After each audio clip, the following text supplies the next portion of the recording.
नमस्कार, आप सभी का एक बार फिर से बहुत बहुत स्वागत है परिपूर्णता क्लासेस के इस एक और शानदार नई कक्षा में। पिछली कक्षा में हम राजस्थान के बजट के बारे में पढ़ रहे थे और इस कक्षा में हम उसी पार्ट को हम कंटिन्यू करेंगे। हमने प्रमुख रूप से बजट को स्तंभों के माध्यम से पढ़ रहे थे। 10 स्तंभों में बांटा गया है और शुरुआती 4 स्तंभ थे, उनको हमने 1 घंटा लगा के आराम से पढ़ लिया है। अब हम नेक्स्ट अपने आगे बढ़ेंगे और 5वें स्तंभ से स्टार्ट करेंगे। ये सब हमने पढ़ लिया था। लास्ट हमने क्या पढ़ा था, मोक्ष वाहिनी के बारे में पढ़ा था और इसके अंतर्गत क्या क्या था, आपके दुर्घटना में जान गंवाने वाले मृतक पार्थिव शरीर जो को चिकित्सालय से सब ग्रह से आपके सम्मानपूर्वक घर तक पहुंचाने हेतु निःशुल्क सुविधा उपलब्ध करवाई जाएगी, ये था। चलिए आज हम स्टार्ट करते हैं अपने 5वें स्तंभ से। 5वां स्तंभ है अपने सुदृढ़ सामाजिक सुरक्षा प्रणाली। क्या है सुदृढ़ सामाजिक प्रणाली, किस प्रकार से सामाजिक जो प्रणाली है इसके सुदृढ़ किया जाएगा, इसके लिए अपने बजट है जो प्रस्तावित किया गया है। तो प्रारंभ करते हैं। ग्रामीण क्षेत्र की महिलाओं को आर्थिक संबल प्रदान करने एवं रोजगार के पर्याप्त अवसर उपलब्ध करवाने के लिए जिला स्तर पर ग्रामीण महिला बीपीओ स्थापित किए जाएंगे। इसके लिए 100 करोड़ रुपए का आपके व्यय प्रस्तावित है। कितने? 100 करोड़ रुपए का व्यय प्रस्तावित है। साथ ही महिला उद्यमिता को और अधिक प्रोत्साहित आपके करने के लिए मुख्यमंत्री लखपति दीदी ऋण योजना के अंतर्गत राज्य की लखपति दीदियों को ब्याज अनुदान पर दिए जा रहे हैं और ऋण की सीमा 1 लाख रुपए से बढ़ाकर अब कर दी गई है। कितने? 1.5 लाख रुपए। ये इंपॉर्टेंट है। 1 लाख रुपए से आपकी जो सीमा थी किसकी, मुख्यमंत्री लखपति दीदी जो ऋण योजना थी, इसके अंतर्गत आपके जो लखपति दीदियाँ हैं उनको ब्याज अनुदान पर जो ऋण दिए जा रहे थे उनकी सीमा 1 लाख से बढ़ाकर अब 1.5 लाख रुपए कर दी गई हैं। चलिए आगे देखें अगला प्रावधान।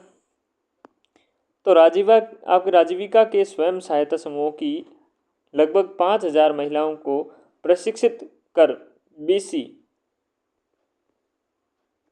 सखी बनाया जाएगा। साथ ही 1,000 महिलाओं को प्रशिक्षित कर बैंक सखी बनाया जाएगा। बैंक सखी के रूप में क्या करा जाएगा, ग्रामीण बैंक शाखाओं से जोड़ा जाएगा।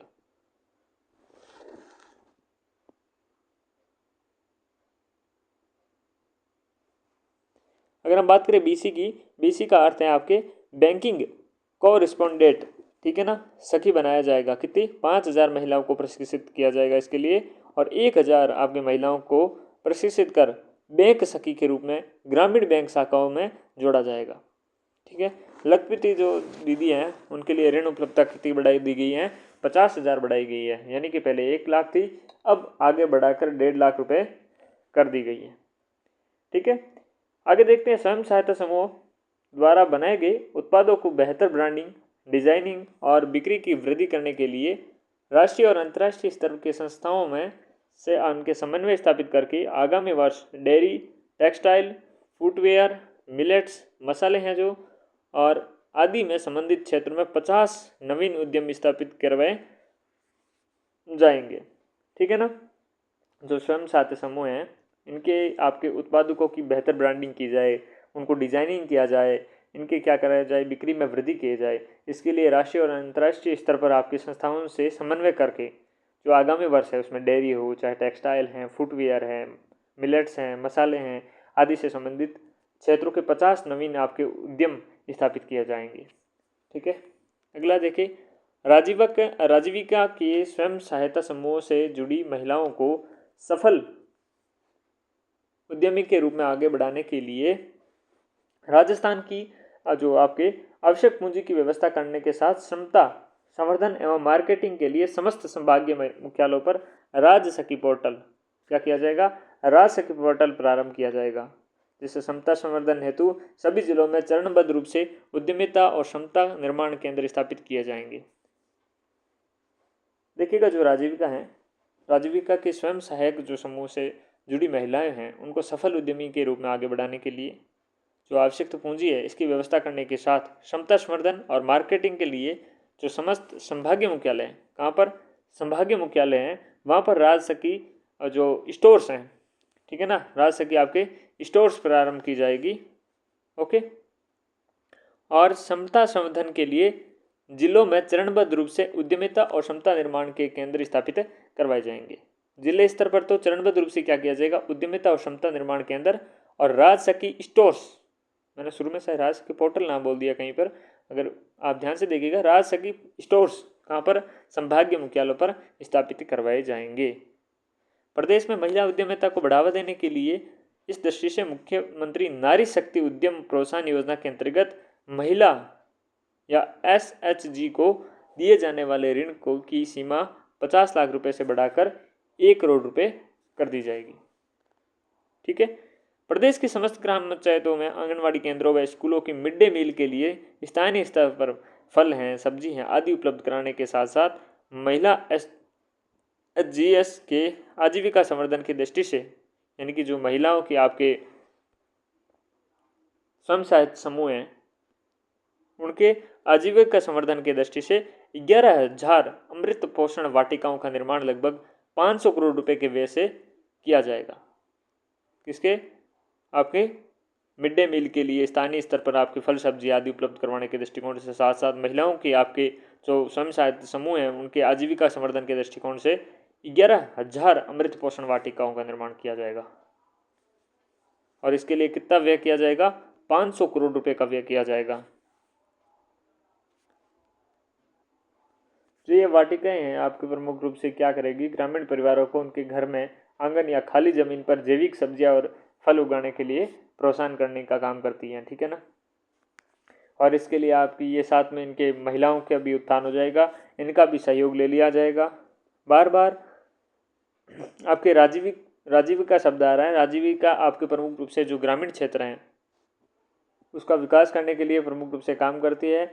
इसलिए इसका देखिए राजस्थान ग्रामीण आजीविका विकास परिषद इसका फुल फॉर्म रहेगा आपके। ये आपके प्रमुख रूप से 2010 में अक्टूबर में क्या किया जाएगा, 2010 में आपकी क्या की गई थी, ये स्थापित की गई थी। ठीक है ना। ये स्वायत्त परिषद के रूप में की गई थी इसके समय। और इसके अध्यक्ष होता है कौन, आपके इसके अध्यक्ष होते हैं मुख्यमंत्री। कौन होते हैं, मुख्यमंत्री इसके अध्यक्ष होते हैं। और प्रमुख कार्य की बात करें तो महिलाओं को कम ब्याज पर ऋण उपलब्ध कराना, कौशल विकास है, स्वरोजगार के प्रशिक्षण देना, जैविक खेती है, उनकी जैविक खेती को पशुपालन जैसी आजीविका के साधनों को बढ़ाने देने का काम करती है। तो आपको आजीविका के बारे में भी जनरल नॉलेज होना जरूरी है। तो कुल मिला के ये बात है कि 11,000 अमृत पोषण वाटिकाओं का निर्माण करवाया जाएगा 500 करोड़ के व्यय से। चलिए नेक्स्ट, राजस्थान में 6 वर्ष तक बच्चों के लिए गुणवत्तापूर्ण एवं पूर्व बाल्यावस्था देखभाल एवं प्री स्कूल शिक्षा उपलब्ध करवाने के लिए क्या क्या उपबंध किए गए हैं, 6 वर्ष तक के। ठीक है ना। जो क्या होता है, प्री स्कूल शिक्षा होती है। Rajasthan state early childhood care development and education policy बनाई जाएगी। साथ में आंगनवाड़ी कार्यकर्ताओं को early childhood care and education course करवाया जाएगा। 1,000 आंगनवाड़ी कार्यकर्ताओं को उत्कृष्ट कार्यकर्ता के रूप में सम्मानित कर प्रतिष्ठित संस्थाओं के माध्यम से विशिष्ट प्रशिक्षण आपके दिलवाने का काम करेंगे, ताकि आपके जो प्री स्कूल हैं, पूर्व बाल्यावस्था में बच्चों की गुणवत्तापूर्ण उनका विकास हो सके और वो पूर्ण रूप से आपके अपने डेवलपमेंट को पा सके। इस कारण से ये उपबंध किए गए हैं। क्या क्या, Rajasthan state early childhood care and development and education policy बनाई जाएगी। आंगनवाड़ी के जो कार्यकर्ता हैं उनको early childhood care and education course करवाया जाएगा।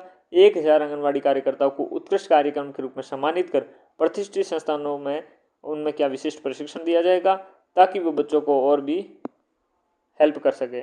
साथ ही में 7500 का आपके आंगनवाड़ियों को नंद घर के रूप में विकसित किया जाएगा और इसके लिए आपके 225 करोड़ रुपए का व्यय किया जाएगा। अब आप पूछेंगे कि नंद घर क्या है, तो नंद घर आपके जो भारत सरकार की जो महिला और बाल विकास मंत्रालय है और जो वेदांत रिसोर्सेज के बीच एक संयुक्त पहल है। ये पारंपरिक जो आंगनवाड़ियाँ हैं जो पहले से चली आ रही है उनको एक आधुनिक और कॉर्पोरेटिव शैली का रूप देना है। ठीक है ना। उनका आधुनिकीकरण करना ही ये नंदघर है। ठीक है ना। तो 7500 आंगनवाड़ियों को नंदघर के रूप में विकसित किया जाएगा और 225 करोड़ रुपए का इसके लिए व्यय किया जाएगा। ताकि और इनको आधुनिक कैसे बनाएंगे आप, आधुनिक बनाना है तो इसमें जैसे बच्चों के लिए टीवी है, स्वच्छ शौचालय हैं, आधुनिक खेल कूद की सुविधाएं हैं, ये उपलब्ध करवाई जाएगी। ठीक है ना, शिक्षा दी जाएगी। 3 से 6 वर्ष के बच्चों के लिए ई लर्निंग, डिजिटल शिक्षा के माध्यम से प्रारंभिक शिक्षा दी जाएगी। ये सारे उपबंध किए जाएंगे नंदगढ़ में। प्रदेश में भरतपुर और कोटा में समेकित बाल विकास सेवाएं तथा महिला अधिकारिता कार्यालय के लिए महिला एवं बाल शक्ति संकुल बनाए जाने प्रस्तावित है। कहाँ कहाँ पर है? एक आपके भरतपुर और एक है कोटा। यहाँ पर समेकित बाल विकास सेवाएं, समेकित बाल विकास सेवा और महिला अधिकारिता कार्यालयों के लिए महिला एवं बाल शक्ति संकुल की स्थापना की जाएगी। क्वेश्चन ये आएगा, महिला एवं बाल शक्ति संकुल बनाए जाना प्रस्तावित कहाँ पर है? तो भरतपुर और कोटा। नेक्स्ट, वर्तमान में 5 आकांक्षी जिले कौन कौन से? करौली, धौलपुर, बारा, जैसलमेर, सिरोही में संचालित किशोरी बालिका जो योजना है इसका विस्तार करके राज्य के समस्त 27 अक्षांशीय ब्लॉकों में किशोरी बालिकाओं को पूरक पोषाहार का लाभ दिया जाएगा। इससे योजना अंतर्गत 50,000 से अधिक बालिकाएं लाभान्वित होगी। ठीक है ना। वर्तमान में 5 आकांक्षी जिले हैं। 5 आकांक्षी जिले कौन कौन से हैं ये भी आपका महत्वपूर्ण फैक्ट बनता है। 5 आकांक्षी जिले हैं करौली, धौलपुर पास पास में हो गए, जैसलमेर और 12 हैं इधर से और नीचे के साइड से आपके सिरोही हैं। 5 आकांक्षी जिले आपको याद होना जरूरी है। यहाँ पर संचालित जो किशोरी बालिका योजना है इसका विस्तार करते हुए राज्य के समस्त जो 27 अक्षांशीय आपके जो ब्लॉक्स हैं यहाँ पर किशोरी बालिकाओं को पूरक पोषाहार और लाभ दिया जाएगा। इसके अंतर्गत 50,000 से अधिक बालिकाएं क्या होगी? लाभान्वित होगी। तो आपके 5 आकांक्षी जिले कौन कौन से हैं देखकर वापस बोलिएगा। आपके हैं जैसलमेर, बारा, सिरोही और करौली एंड धौलपुर। बिना देखे आपको बोलना है, एक बार लिखना है। ये आपके आकांक्षी जिले कौन कौन से आपको याद होना जरूरी है। राजकीय बौद्धिक दिव्यांग पुनर्वास गृह जामडोली जयपुर में बालक और बालिका जो विंग की क्षमता 125 से बढ़ाकर क्या की जाएगी? 250 की जाएगी। इसमें राजीविका बौद्धिक दिव्यांग पुनर्वास गृह हैं जो जामडोली जयपुर में बालक बालिका के जो विंग की क्षमता है पहले 125 थी, अब इसको बढ़ाकर दुगुनी कर दी जाएगी यानी कि 250 की जाएगी। 125 कितने? 250 ही होते हैं ना। चले आगे बढ़ते हैं। जहाजपुरा भीलवाड़ा में अंबेडकर बालक छात्रावास, जैतारण ब्यावर में सावित्रीबाई फूले बालिका छात्रावास, भिनाई अजमेर में देवनारायण बालक आवासीय विद्यालय, लवाण दौसा में देवनारायण बालक छात्रावास तथा ठंडी बेरी पिंडवाड़ा सिरोही में जनजातीय बालिका आपके छात्रावास खोले जाएंगे। जैसे जैसे ये खुलेंगे, जैसे जैसे आगे प्रोसेस बढ़ेगा, ये सारे फैक्ट्स आपके धीरे धीरे इकट्ठा होते जाएंगे और महत्वपूर्ण बनेंगे। जहाजपुरा भीलवाड़ा क्या बनेगा? अम्बेडकर बालक छात्रावास। जैतारण ब्यावर में सावित्रीबाई फूले बालिका छात्रावास। बिनाई अजमेर में देवनारायण जी बालक जो आवासीय विद्यालय है वो खोले जाएगा। लवाणा दोसक में देवनारायण बालक छात्रावास तथा ठंडी बेरी पिंडवाड़ा सिरोही में जनजातीय बालिका छात्रावास खोले जाएंगे। सिरोही में विज्ञान संकाय शुरू किया जाएगा। सामाजिक न्याय एवं अधिकारिता विभाग द्वारा संचालित 42 आवासीय आपके विद्यालयों के 15,000 विद्यार्थियों को बेहतर लर्निंग आउटकम तथा उच्चतर शिक्षण संस्थानों में प्रवेश की तैयारी के उद्देश्य से IIT दिल्ली के सहयोग से AI आधारित 24/7 आपके लाइव एकेडमी मेंटरिंग की सुविधा उपलब्ध करवाई जाएगी। सामाजिक न्याय और अधिकारिता विभाग के द्वारा, किसके द्वारा? सामाजिक न्याय और अधिकारिता विभाग के द्वारा संचालित 42 आवासीय विद्यालयों के 15,000 विद्यार्थियों को बेहतर लर्निंग और आउटकम तथा उच्चतर शिक्षण संस्थानों में प्रवेश देने के लिए IIT दिल्ली के सहयोग से AI आधारित 24/7 आवर्स लाइव एकेडमिक मेंटरिंग की सुविधा उपलब्ध करवाई जाएगी।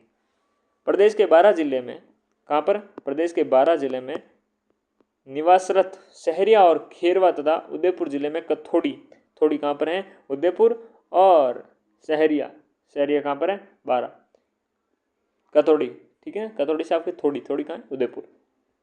खेरवा और जो सहरिया है वो 12 जिले में। जनजातीय परिवारों को प्रतिमाह घी, तेल, दाल वितरण की प्रक्रिया को पारदर्शी बनाने के लिए इस योजना में पात्र परिवारों को महिला मुखिया को 1200 रुपये प्रति माह DBT किया जाना प्रस्तावित है। कितने रुपए? 1200 रुपये। घी है, तेल है, दाल आदि के आपके जो वितरण की प्रक्रिया को पारदर्शी बनाने के लिए परिवार की महिला मुखियाओं को 1200 रुपये प्रति माह DBT किया जाना प्रस्तावित है। अब आपको डीबीटी का अगर अर्थ जानना हो तो डीबीटी का अर्थ ये होता है डायरेक्ट बेनिफिट ट्रांसफ़र, यानी कि प्रत्यक्ष लाभ हस्तांतरण। इसका सीधा और अर्थ समझे, पैसा किसी बिचौलिए या नकद वितरण के बजाय किसी सीधे आपके उस जो बैंक खाता है वहाँ पर जाएगा। जन आधार कार्ड है, आधार कार्ड से आपके लिंक करवाया जाएगा ताकि भ्रष्टाचार कम हो और सीधे हकदार को उसका हक मिले, उसका पैसा मिले। ठीक है ना। प्रदेश के जनजातीय युवकों को रोजगार और स्वरोजगार के अवसर उपलब्ध कराने के लिए आंवला, शहद, इमली, महुआ आदि उत्पादकों के प्रोसेसिंग हेतु बांसवाड़ा और उदयपुर जिला में मुख्यालयों पर लघु वन उत्पाद प्रसंस्करण केंद्र स्थापित किए जाएंगे। ठीक है ना। कहाँ पर? बांसवाड़ा और उदयपुर में जिला मुख्यालय पर लघु वन उत्पाद प्रसंस्करण केंद्र स्थापित किए जाएंगे, बांसवाड़ा और उदयपुर में। किसके लिए? कि जनजातीय युवक हैं जो, उनको रोजगार हैं, स्वरोजगार के अवसर उपलब्ध करवाने के लिए आंवला है, शहद है, इमली है, महुआ आदि उत्पादकों की प्रोसेसिंग हेतु काम में करवाया जाए। ठीक है ना। बांसवाड़ा और उदयपुर याद होना आपको अति आवश्यक है। श्रमिकों के कल्याण एवं रोजगार के अवसरों में वृद्धि करने के लिए श्रम सेतु मोबाइल ऐप, क्या बात है, श्रम सेतु मोबाइल ऐप, श्रम सेतु मोबाइल ऐप श्रमिकों के क्या आपके और कल्याण और रोजगार के अवसरों में वृद्धि करने हेतु ये शुरू किया जाएगा। इसके माध्यम से श्रमिक पंजीकरण, पहचान पत्र, रोजगार की मांग एवं आपूर्ति हेतु डिजिटल लेबर चौक, कल्याणकारी योजनाओं की जानकारी तथा भुगतान की सुविधाएं उपलब्ध कराई जाएगी। श्रमिकों को पंजीकरण किया जाएगा, उनको पहचान पत्र की दिया जाएगा, रोजगार की मांग आपूर्ति हेतु डिजिटल लेबर चौक क्या किया जाएगा, लेबर चौक होती है ताकि किसी भी लेबर को आपके जो आवश्यकता हो तो वो ले जा सकते हैं। कल्याणकारी योजनाओं की जानकारी और भुगतान की सुविधा उपलब्ध कराने के लिए तो सारी जो चीज़ें हैं उसके सारी समस्याओं का समाधान कहाँ पर होगा? श्रम सेतु मोबाइल ऐप पर। वहाँ पर उनका श्रमिकों का पंजीकरण भी हो जाएगा, पहचान पत्र भी वहाँ पर लग जाएगा, रोजगार की मांग है आपूर्ति हेतु डिजिटल लेबर चौक। ठीक है ना। जैसे आपके चौक लगता है कोई, यहाँ पर कोई ग्रामीण के आपके सुबह सुबह जिनको भी आप आ जाते हैं, जिनको भी आवश्यकता होती है लेबर की, तो वहाँ पर जो भी है नीलामी है या फिर अपना जो भी सौदा करके उनको लेके जाते हैं उन पूरे दिन के लिए। तो इस प्रकार के लिए एक डिजिटल लेबर चौक बन जाएगा और कल्याणकारी योजनाओं की जानकारी और भुगतान की भी सुविधा उपलब्ध की जा सकेगी। ठीक है ना। नेक्स्ट 5वां स्तंभ हमने पढ़ लिया है भाई साहब। अब हम अगले आपके प्रमुख रूप से स्तंभ पे बढ़ते हैं जो है आपके पर्यटन, कला और सांस्कृतिक धरोहर। किस प्रकार से पर्यटन के लिए, कला के लिए, सांस्कृतिक जो धरोहर हैं इनके लिए प्रस्तावित आपके बजट में व्यय किया गया है, किस प्रकार के प्रबंध किए गए हैं, ये सारी चीज़ें हम आगे पढ़ते हैं। तो चलिए 6ठे स्तंभ को शुरू करते हैं। राजस्थान बजट 2026-27 के अंतर्गत क्या है? चलिए, विकास भी विरासत भी, डेवलपमेंट भी जरूरी है और जो हमारी विरासतें हैं ये विरासत भी जरूरी है। विकास भी विरासत भी, इस सोच के साथ 5,000 करोड़ रुपए के साथ राजस्थान टूरिज्म आपके जो इंफ्रास्ट्रक्चर एंड आपके जो कैपेसिटी बिल्डिंग फंड है RTICF का गठन किया जाएगा। Rajasthan tourism infrastructure and capacity building fund का गठन किया जाएगा। 500 करोड़ रुपए का प्रावधान है। ठीक है ना। क्यों? क्योंकि डेवलपमेंट भी जरूरी है आपके और विरासत भी जरूरी है। राजस्थान को वर्ष 2047 तक एक ग्रामीण, वैश्विक व इको टूरिज्म सांस्कृतिक केंद्र के रूप में विकसित किए जाने के लिए प्रदेश में पर्यटन सुविधाओं के साथ साथ हेरिटेज संरक्षण और धार्मिक पर्यटन संबंधी विभिन्न कार्य करवाए जाएंगे। और ये कार्य इस प्रकार से हैं। पर्यटन तथा धार्मिक आस्था के दृष्टिकोण से तनोट जैसलमेर, अपनी थार की वैष्णो देवी तनोट हमारे BSF जवानों की देवी के नाम से विख्यात तनोट जैसलमेर के समग्र विकास के लिए व्यापक योजना बनाई जाएगी। साथ ही में हेरिटेज से आपके जो शहर हैं यथा जैसे पुष्कर हैं, श्री खाटू श्याम जी हैं, नाथद्वारा जी हैं, आप केशवराव पाटन हैं, डीग हैं, चित्तौड़गढ़ में हेरिटेज वोक आपके यहाँ पर ये आ जाएगा। वोक वे का 30 करोड़ रुपए के व्यय करके निर्माण करवाया जाएगा। ठीक है ना। तो वोक वे का क्या है आपके 30 करोड़ रुपए का व्यय करके निर्माण करवाया जाएगा। कहाँ कहाँ पर? पुष्कर, खाटू श्याम जी, नाथद्वारा, केशोरा पाटन, डीग, चित्तौड़गढ़। यहाँ पर हेरिटेज वोक वे का 30 करोड़ रुपए का व्यय करके निर्माण किया जाएगा।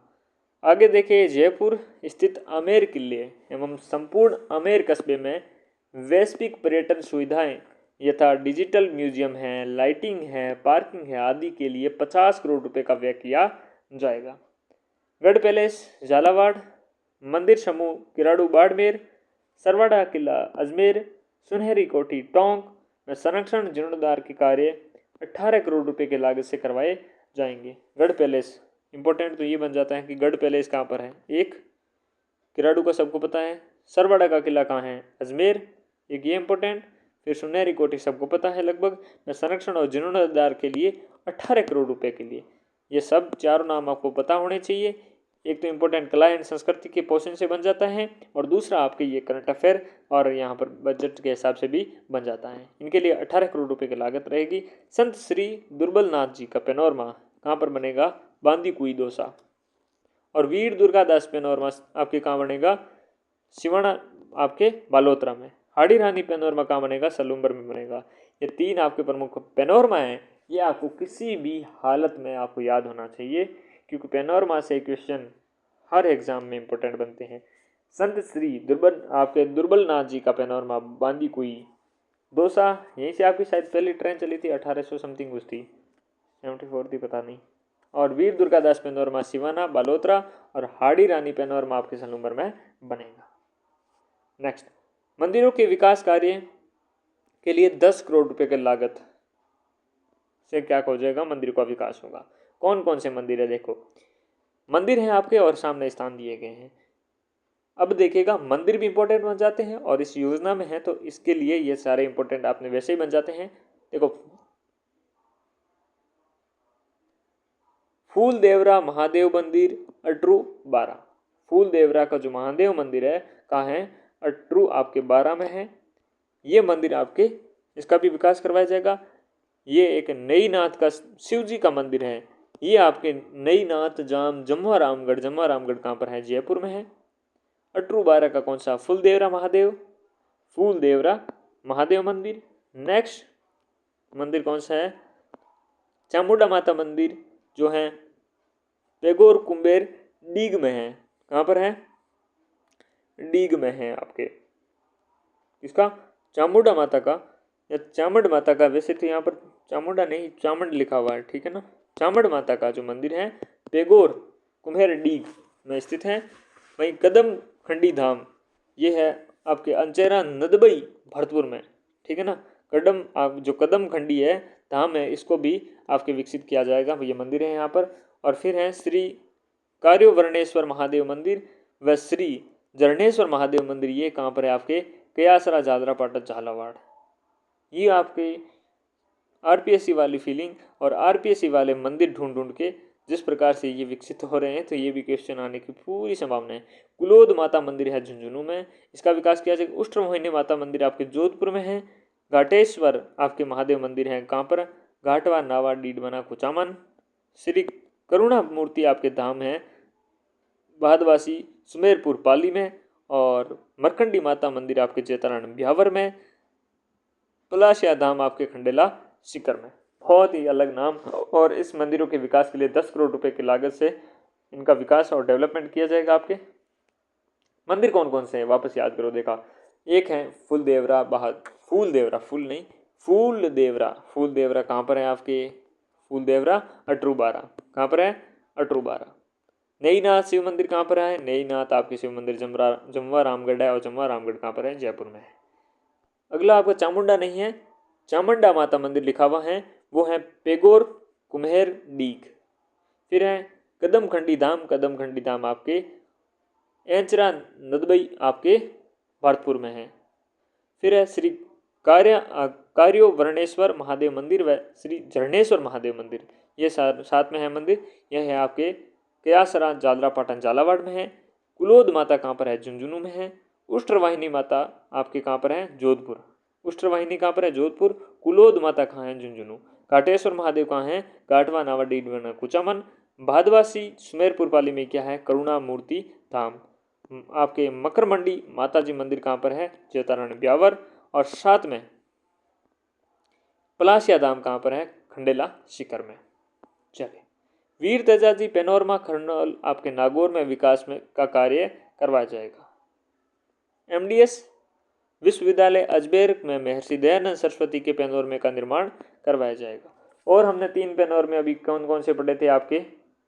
संत श्री दुर्बल नाथ जी का पेनोरमा जो बांदीक विदोसा में है, वीर दुर्गादास का पेनोरमा जो आपके सिवाना बालोतरा में है, हाड़ी रानी का पेनोरमा सलूम्बर में है, साथ ही में वीर तेजाजी पेनोरमा खारनाल आपके नागौर, और एमडीएस विश्वविद्यालय अजमेर में महर्षि दयानंद सरस्वती का पेनोरमा का निर्माण करवाया जाएगा।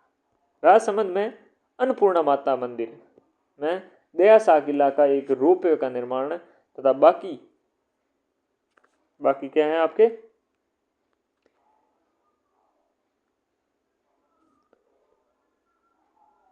रोपवे कौन सा? ये रहा आपका रोपवा हो गया दया शाह किला।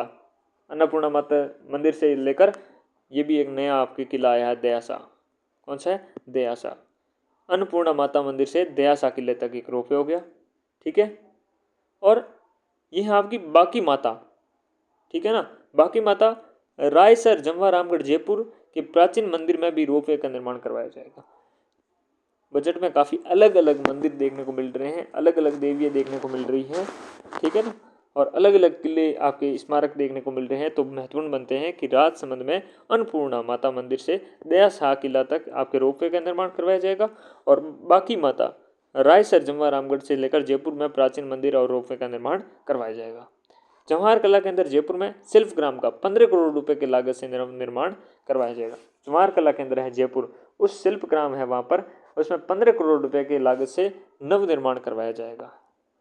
जयपुर में राजस्थान मंडपम के साथ साथ एक विश्व स्तरीय एग्जीबिशन स्पेस का निर्माण भी करवाया जाएगा। कहाँ पर? राजस्थान में। इसके साथ साथ राजस्थान जो मंडपम बन रहा है, इसके साथ साथ विश्व स्तरीय एग्जीबिशन स्पेस का निर्माण भी करवाया जाएगा। जो खुड़ी जैसलमेर में है, जहाँ पर क्या है, खुड़ी जो आपके अभी ट्रेंडिंग में रहा था क्षेत्र, वहाँ पर ultra luxury space tourism zone STG विकसित किया जाएगा तथा साथ ही कुलधरा में पर्यटक सुविधा केंद्र विकसित किया जाएगा। Ultra luxury special tourism zone STG special tourism zone ultra luxury, ठीक है ना, खुड़ी जैसलमेर, और साथ में कुलधरा पर्यटन सुविधा को केंद्र विकसित किया जाएगा। भरतपुर में अत्याधुनिक ब्रज कन्वेंशन सेंटर का निर्माण 100 करोड़ रुपए की लागत से करवाया जाएगा। कहाँ पर? भरतपुर में ब्रज कन्वेंशन सेंटर, ब्रज से तो नाम पता चल रहा है, भरतपुर 100 करोड़ रुपए की लागत से आपके किया जाएगा। शेखावटी की जो हवेलियाँ हैं बहुत ही आपके जो प्रसिद्ध रही हैं और बहुत ही कलात्मक रूप से देखने में भी बहुत सुंदर हैं। तो इनके संरक्षण योजना के अंतर्गत झुंझुनू चूरू सीकर में 660 से अधिक चिन्हित हवेलियों की चिन्हित आपकी हवेलियों का विकास 2 बार आपके टाइप्ड है, तो इन हवेलियों का क्या किया जाएगा? विकास किया जाएगा। साथ ही हवेलियों के पर्यटन इकाई के रूप में परिवर्तित करने वाले हवेली स्वामी को वित्तीय सहायता प्रदान की जाएगी, जिसके लिए आगामी 2 वर्षों में 200 करोड़ रुपए का व्यय किया जाएगा। शेखावटी क्षेत्र में हवेलियों को यूनेस्को की विश्व विरासत सूची में शामिल करवाने हेतु प्रयास किया जाएगा। जैसलमेर, जोधपुर, बीकानेर, बाड़मेर, जालोर को शामिल करते हुए थार सांस्कृतिक सर्किट बनाया जाएगा। ये भी इंपॉर्टेंट बनता है कि थार सांस्कृतिक आपके सर्किट बनाया जाएगा। मैं ये जालोत्रा ऐसे बोल गया था बालोत्रा के चक्कर में, तो आपको ये 5 नाम याद रखने हैं। कौन कौन से? जैसलमेर, जोधपुर, बीकानेर हो गए ऊपर वाले पास से, फिर नीचे आपके बाड़मेर और साथ में जालोर।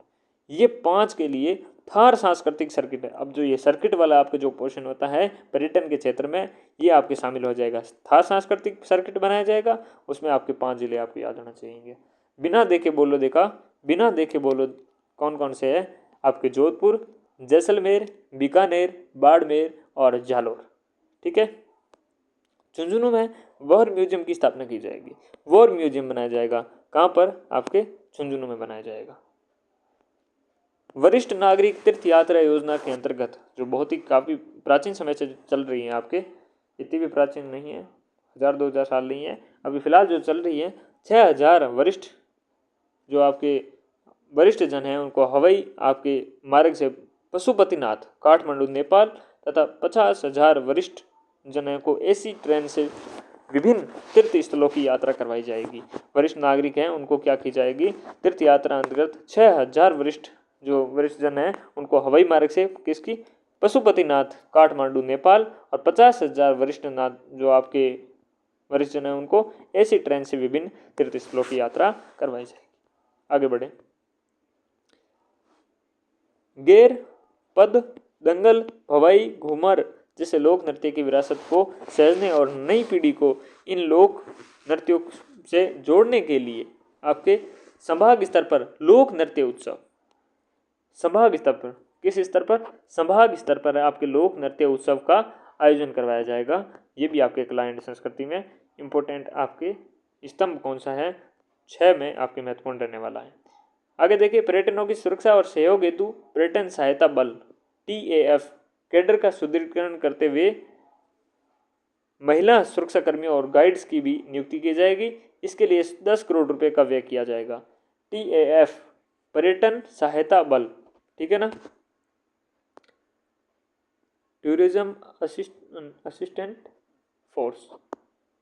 देवस्थान विभाग की धर्मशालाओं की मरम्मत एवं जीर्णोद्धार एवं संचालन हेतु बिल्ड ऑपरेट ट्रांसफर BOT, ये आपने पढ़ा था ना कल, यानी कि पहले कोई बिल्ड करेगा फिर उसे ऑपरेट करेगा और जब उसका वसूली हो जाएगा पूरा तो वो ट्रांसफ़र कर देगा गवर्नमेंट को, आधारित नवीन नीति का बनाई जाएगी, ठीक है ना। शिखर झुंझुनू और भरतपुर डी क्षेत्र में नवीन एयरपोर्ट्स स्थापित किए जाने हेतु सर्वे करवाया जाएगा। साथ ही सवाई माधोपुर और बांसवाड़ा में फ्लाइंग ट्रेनिंग संगठन FTO आपकी स्थापना की जाएगी। शिखर और झुंझुनू, एक आपके ये और एक भरतपुर डी, यहाँ दोनों पर नवीन एयरपोर्ट की स्थापना की जाएगी और सवाई माधोपुर और बांसवाड़ा में फ्लाइंग ट्रेनिंग संगठन की स्थापना की जाएगी। ये आपके 5वां और 6ठा क्या हुआ, स्तंभ कंप्लीट हुआ, ठीक है ना। समझ में आई ना बात। पर्यटन, कला और सांस्कृतिक धरोहर समझ आई। साथ ही में 5वां कौन सा था, आपने जो सामाजिक सुरक्षा प्रणाली है उसे सुदृढ़ करना है। इस पर कौन कौन से प्रावधान रहे हमने देख लिए हैं इंपॉर्टेंट रूप से। अब हम आगे बढ़ते हैं 7वें स्तंभ की ओर, सुशासन और डिजिटल परिवर्तन। किस प्रकार से सुशासन और डिजिटल परिवर्तन किए जाएंगे ये देखते हैं।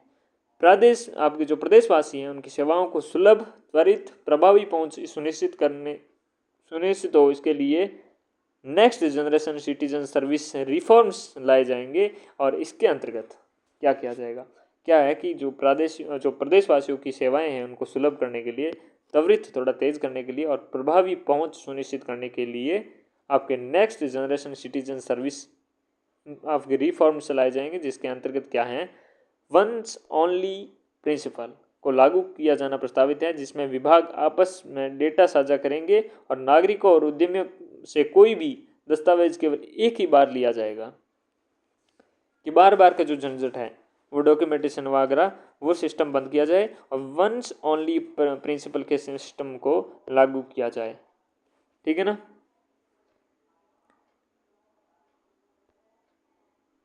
प्रदेशवासियों को पात्रता अनुसार समस्त विभागों की लाभकारी योजनाओं का पूर्ण लाभ मिल सके, इसके लिए जन आधार डेटाबेस को 360 डिग्री आपके अप्रोच पर विभिन्न विभागों के मापदंडों पोर्टल से जोड़ा जाकर पात्रता निर्धारण को बेहतर किया जाएगा।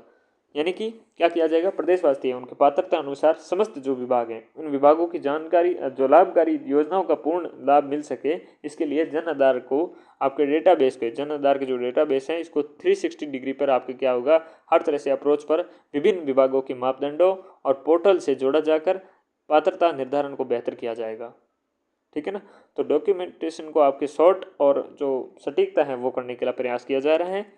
समस्त नगरीय निकायों में चरणबद्ध रूप से स्मार्ट सेवा केंद्र, क्या है, समस्त नगरीय निकायों में चरणबद्ध रूप से स्मार्ट सेवा केंद्र स्थापित कर आमजन को जन्म है, मृत्यु है और विवाह जो पंजीकरण है, प्रमाण पत्र, फायर NOC है एवं अन्य अनुज्ञा पत्रों हैं, उनकी संबंधित सेवाओं को ऑनलाइन और समयबद्ध रूप से उपलब्ध करवाया जाएगा। इसके लिए क्या किया जाएगा, स्मार्ट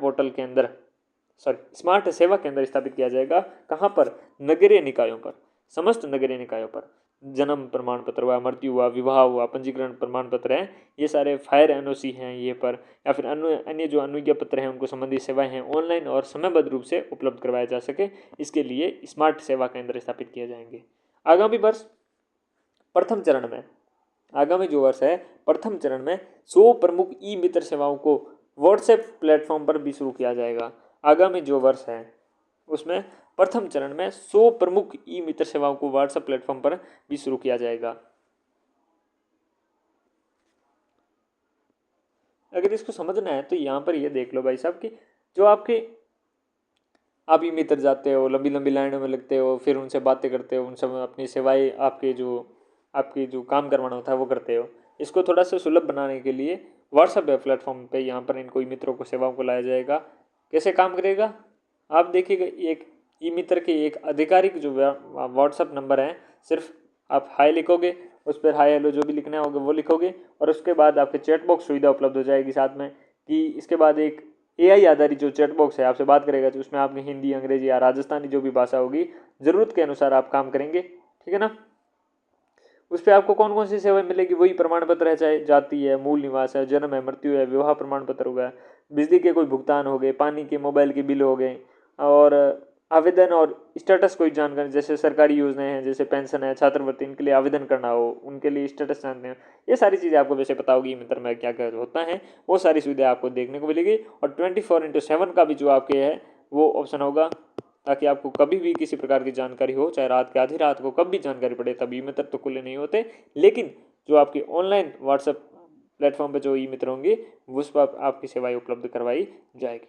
साथ ही मोबाइल आधारित सेवा प्रदान करने के लिए 25,000 युवाओं और महिलाओं को मिनी ई मित्र के रूप में अधिकृत किया जाएगा। अब वही है मिनी ई मित्र, अब जैसे वो दिल्ली में आपको पता है चलता है ना, घर जाकर आपके वो लैपटॉप है, फ़ोन से उधर से आपकी डॉक्यूमेंटेशन वेरिफिकेशन करते हैं वो सारी, जैसे कि समझ सकते हो कि कोई अधिकृत व्यक्ति होगा जिसमें युवा या महिला जो भी है आपके अपने स्मार्टफोन या टैबलेट के माध्यम से सेवा प्रदान करेगा, ठीक है ना। इसे हम कह सकते हैं चलता फिरता ई मित्र भी कह सकते हैं, ठीक है ना, मिनी ई मित्र को। इसमें क्या 25,000 युवाओं को, महिलाओं को क्या मिनी ई मित्र के रूप में अधिकृत किया जाएगा, ताकि सरकारी काम है जल्दी स्पीड से घर पर ही निपटाया जाए। ईज ऑफ लिविंग की दृष्टि से राजकाज में अधिकतम ई गवर्नेंस लागू करने तथा आईटी में निवेश बढ़ाने हेतु डिजिटल राजस्थान के लक्ष्य को प्राप्त करने के लिए नवीन आईटी पॉलिसी लाई जाएगी। ईज ऑफ लिविंग की दृष्टि से राजकाज में आपके अधिकतम ई गवर्नेंस लागू करने हेतु आईटी में निवेश बढ़ाने हेतु क्या किया जाएगा, डिजिटल राजस्थान के लक्ष्य को प्राप्त करने के लिए नवीन आईटी पॉलिसी लाई जाएगी। बढ़िया, लाइए देखते हैं कौन सी पॉलिसी आती है।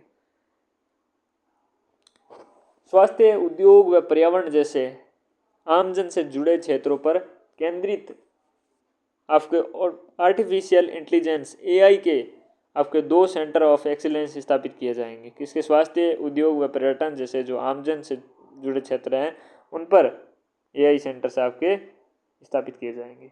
आमजन AI का पूरा लाभ ले सके, इसके लिए भी नागरिकों को AI सक्षम बनाने के लिए प्रथम चरण में 10,000 नागरिकों को RKCL के माध्यम से AI कौशल संवर्धन के लिए प्रशिक्षण दिया जाएगा। अगर आपको नहीं पता है कि RKCL क्या है, तो RKCL Rajasthan knowledge corporation limited, Rajasthan knowledge corporation limited क्या एक कंपनी है जो IT इंफॉर्मेशन टेक्नोलॉजी कंपनी है, जिसके माध्यम से मुख्य काम यही होता है कि लोगों को कंप्यूटर और डिजिटल तकनीकों को माहिर बनाया जाए, उनके लिए काम करती है।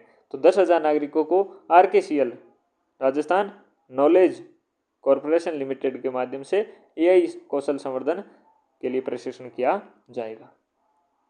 ई गवर्नेंस और डिजिटलीकरण को बढ़ावा देने के लिए योजनाओं का पारदर्शिता से प्रभावी क्रियान्वयन, प्रबंधन, मॉनिटरिंग हेतु आगामी वर्ष समस्त ग्राम पंचायतों में वार्षिक वर्ष योजना का निर्माण ई प्लानिंग पोर्टल के माध्यम से करवाया जाएगा। अब एक प्लॉट में आपकी जो पोर्टल है वो लॉन्च कर दिया गया है। इसके माध्यम से क्या है, आपकी जो योजनाओं को पारदर्शिता से प्रभावित या क्रियान्वयन, प्रबंधन, मॉनिटरिंग हेतु आगामी वर्ष है जो समस्त ग्राम पंचायतें हैं उसमें वार्षिक कार्यों का योजना का निर्माण ई प्लानिंग पोर्टल के माध्यम से किया जाएगा, ताकि आपके सरपंच साहब हैं वो अपने स्कॉर्पियो का भरण पोषण थोड़ा कम कर पाए। बाकी कर ही लेते हैं कैसे भी करके। आगे बढ़ते हैं।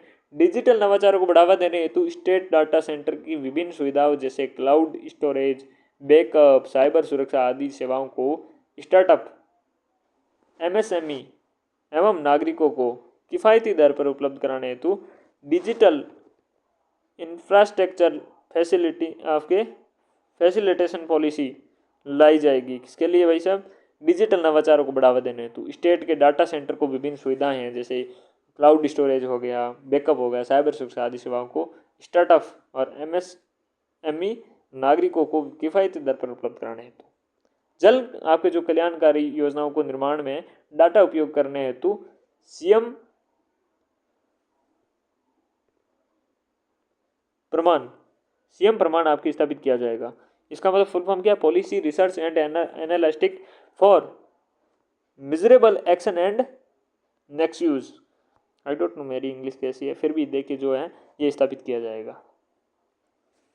सीएम प्रमाण, ठीक है ना, स्थापित किया जाएगा। इतना तो पढ़ना आता ही होगा। जन कल्याणकारी योजनाओं के निर्माण में डाटा उपयोग करने हेतु आपके प्रमाण स्थापित किया जाएगा। Policy research analytic for measurable action and next use स्थापित किया जाएगा।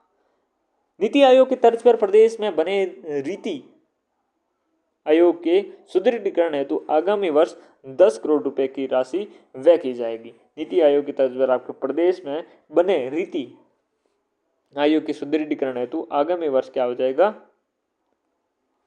10 करोड़ रुपए। ये अभी बना है आपको शायद, या पहले का है?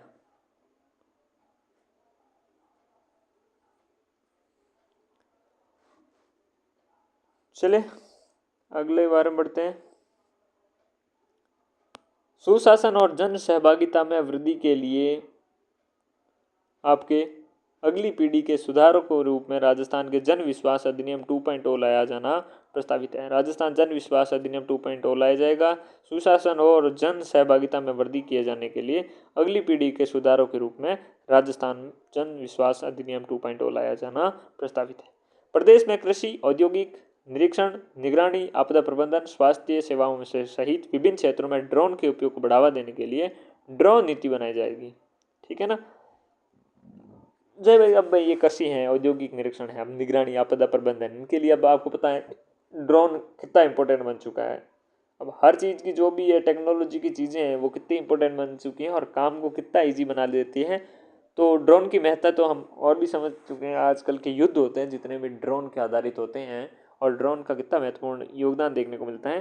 तो इसे बेहतर कार्य योजना और प्रबंधन के लिए स्टेट ड्रोन सेल का गठन करके, पहले तो स्टेट ड्रोन सेल का गठन किया जाएगा और इस पर आपकी AI या ML आधारित डाटा आपके रिपोजिटरी भी बनाई जाएगी। ठीक है ना। नेक्स्ट आगे बढ़ते हैं। आपके विकसित राजस्थान 2047 के संकल्प के अनुरूप सरकारी स्वामित्व की आपके बंजर, चारागाह, बीहड़, चरनौट आपकी सामलात भूमियों को उपयोग सहित विवरण उपलब्ध हो सके, इस हेतु GIS आधारित डिजिटल रिकॉर्ड को तैयार कर आपके रियल टाइम अपडेट करने के लिए मरुद्रा राजभूमि डिजिटल एटलस आपकी क्या किया जाएगा? बनाया जाएगा।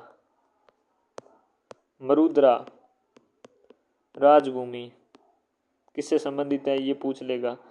राजभूमि डिजिटल एटलस, ठीक है ना, बनाया जाएगा। नेक्स्ट है अपने ईज ऑफ डूइंग बिजनेस की दृष्टि से सरकारी खरीद की पारदर्शिता एवं प्रतियोगिता सुनिश्चित किए जाने की आगामी वर्ष सिंगल होलिस्टिक आपके प्रोक्योरमेंट पोर्टल शुरू किया जाना है। ठीक है ना, SHPP प्रस्तावित किया है। साथ ही प्रतिस्पर्धी दरें प्राप्त करने के लिए रिवर्स ऑक्शन का भी प्रावधान किया गया है। ईज ऑफ डूइंग बिजनेस के दृष्टिकोण से सरकारी खरीद में पारदर्शिता और प्रतियोगिता सुनिश्चित करने के लिए आपकी ये SHPP शुरू किया जाना प्रस्तावित है। ठीक है ना, कौन सा ये का पोर्टल है? ओके। और साथ ही प्रतिस्पर्धा जो दरें हैं प्राप्त करने के लिए रिवर्स ऑक्शन का भी प्रावधान किया जाएगा। प्रदेश में विभिन्न प्रशासनिक इकाइयों की स्थापना और सुदृढ़ीकरण करने के लिए आपके कार्य करवाए जाएंगे। ये कार्य कौन कौन से? राजस्व शासन, आपके जो राजस्व प्रशासन को सुदृढ़ करने हेतु NBCC पैटर्न पर राजस्व मंडल अजमेर के नवीन भवन का निर्माण 150 करोड़ रुपए की लागत से करवा जाएगा। 150 करोड़ के रुपए की लागत से आपके बढ़वाया जाएगा राजस्थान प्रशासन को सुदृढ़ करने हेतु एनबीसीसी पैटर्न पर। ठीक है ना, किस पर? एनबीसीसी पैटर्न पर आपके मंडल अजमेर राजस्व मंडल, ठीक है ना, केकड़ी अजमेर, ठीक है ना, केकड़ी अजमेर, नदबई, और नदबई कहाँ पर है? भरतपुर, सांगनेर जयपुर, रामगढ़ अवलर में मिनी सचिवालय का निर्माण करवाया जाएगा। ठीक है ना, और राजस्थान विधानसभा जयपुर में सेंट्रल हॉल का निर्माण करवाया जाएगा। सेंट्रल हॉल का निर्माण कहाँ? राजस्थान विधानसभा जयपुर में करवाया जाएगा। मिनी सचिवालय का स्थापना केकड़ी अजमेर, नदबई भरतपुर, सांगनेर जयपुर, रामगढ़ आपके अलवर में करवाया जाएगा। राजस्व प्रशासन को सुदृढ़ करने के लिए एनबीसीसी पैटर्न पर आपके राजस्व मंडल अजमेर के नवीन भवन का निर्माण 150 करोड़ रुपए की लागत से किया जाएगा। ये आपका एनबीसीसी एक आपके जो बिल्डिंग का क्या होता है, आपके पैटर्न के आधार पर होता है, जिसमें विश्व स्तरीय एक जो तकनीक है, संबद्धता और स्मार्ट फीचर्स यूज़ किए जाते हैं, और इसमें आपके जो दीवारें या छतों के आपके इससे पहले से तैयार होते हैं और इनके असेंबल किया जाता है। ठीक है ना, इस प्रकार के होता है, और सोलर एनर्जी का इसमें छतों पर लगाया जाता है, वाटर हार्वेस्टिंग की सुविधाएं उपलब्ध करवाई जाती हैं, स्मार्ट और पेपरलेस आपके जो ऑफिस डिज़ाइनिंग है वो की जाती है। तो ये सारी चीज़ें इसमें, जैसे आईटी आपके इंफ्रास्ट्रक्चर है, डिजिटल रिकॉर्ड रूम है, ये सारी चीज़ हो गई, प्रोजेक्ट मैनेजमेंट आपके कंसल्टेशन वास्ते आपके बनते हैं वो सारी चीज़ें, ताकि समय पर काम पूरा हो, पारदर्शिता हो सारी चीज़ों में, इस प्रकार की सारी चीज़ें होती हैं एनबीसीसी आपके एनबीसीसी पर पैटर्न पर। ठीक है ना, चलिए ये हो गए क्या इसके प्रशासनिक इकाइयों की स्थापना और सुदृढ़ीकरण के लिए कार्य करवाए जाएंगे। आगे देखिए, वर्तमान में प्रदेश के आदिवासी बाहुल्य जिलों में यथा जैसे डूंगरपुर है, बांसवाड़ा है सहित अन्य जिलों के राजस्थान ग्राम दानी अधिनियम के शासित गांवों के किसानों के नाम राजस्व रिकॉर्ड में अंकित नहीं होते, जिससे उन्हें विभिन्न सरकारी योजनाएं हैं, बैंक ऋण है आदि का लाभ नहीं मिल पाता। बदली हुई आर्थिक और सामाजिक परिस्थितियों के दृष्टिगत इस अधिनियम के संशोधन कर इन गांवों के किसानों को खातेदारी अधिकार के रूप में लाभ प्रदान किया जाएगा। किनमें? जो वर्तमान प्रदेश में आदिवासी बाहुल्य क्षेत्र, कौन सा? डूंगरपुर, बांसवाड़ा सहित कोई भी अन्य जिले हैं, वहाँ पर राजस्थान ग्राम दानी अधिनियम से जो शासित गांवों के किसानों के नाम राजस्व रिकॉर्ड में अंकित नहीं है। अब जो राजस्व रिकॉर्ड में जब अंकित नहीं होता तो उन्हें बहुत सारी जो समस्या देखने को मिलती हैं कि सरकारी योजनाएं हैं, बैंक ऋण है आदि का लाभ नहीं मिलता उनको, और इस आर्थिक और सामाजिक परिस्थितियाँ जब अब बदल रही हैं, इस दृष्टिकोण से अधिनियम में संशोधन करना करके इन गाँवों में किसानों को खातेदारी अधिकार के लाभ प्रदान करने भी जरूरी होंगे। नागरिक सेवाओं को सुदृढ़ीकरण और जन प्रतिनिधियों व कार्मिकों की सुविधा संबंधी विभिन्न कार्य करवाए जाएंगे। कौन कौन से? देखिएगा, नागरिक सेवाओं को सुदृढ़ीकरण और संपत्ति, जल, सीवरेज, नगरीय जो परिसंपत्तियां हैं आदि को डिजिटल मैपिंग और निगरानी के लिए केंद्रीकृत जो GIS लैब की स्थापना की जाएगी 10 करोड़ रुपए की लागत से। ठीक है, नगरीय जो सेवाएं उनको सुदृढ़ीकरण और तथा जो संपत्ति हैं, जल है, सीवरेज है, नगरीय जो संपत्तियां हैं आदि को डिजिटल मैपिंग और निगरानी के लिए केंद्रीकृत GIS लैब की स्थापना 10 करोड़ रुपए की लागत से कराई जाएगी। पंचायती राज संस्थाओं द्वारा संसाधन जो संधारित की जा रही परिसंपत्तियों के रिकॉर्ड का डिजिटलीकरण है ये भी किया जाना प्रस्तावित है। ठीक है ना। ईज ऑफ डूइंग बिजनेस तथा प्रतिस्पर्धा, दक्षता एवं निवेश बढ़ाने के लिए प्रदेश में डीरेगुलेशन एंड आपके जो बिजनेस रिफॉर्म 2.0 है लागू किया जाना प्रस्तावित है। किसके लिए? ईज ऑफ डूइंग बिजनेस तथा प्रतिस्पर्धा दक्षता है आपका, इनसे निवेश को बढ़ाने के लिए। बार बार आपके एक वर्ड आ रहा है ईज ऑफ डूइंग बिजनेस। देखो ये क्या है कि आपके जो किसी भी व्यक्ति हैं कोई और नया व्यापार या काम शुरू करना है ना, उसके चलाने के लिए सरकारी नियम है, प्रक्रियाओं को क्या है थोड़ा सरल और पारदर्शी और तेज होने के लिए ये सारी चीज़ें होती हैं। ईज ऑफ डूइंग बिजनेस इसका अर्थ ये होता है। ठीक है, ताकि काम फटाफट से, ये जो सरकारी चीज़ें हैं उनमें उज्जवल न रह जाए तो विकास से बाधित होता है। ठीक है ना। तो इन चीज़ों को प्रतिस्पर्धा, दक्षता, निवेश बढ़ाने के लिए डीरेगुलेशन एंड बिजनेस रिफॉर्म 2.0 लागू किया जाना प्रस्तावित है। साथ ही मुख्य सचिव कार्यालय में डीरेगुलेशन सेल का गठन भी किया जाएगा। किसके? मुख्य सचिव के कार्यालय में।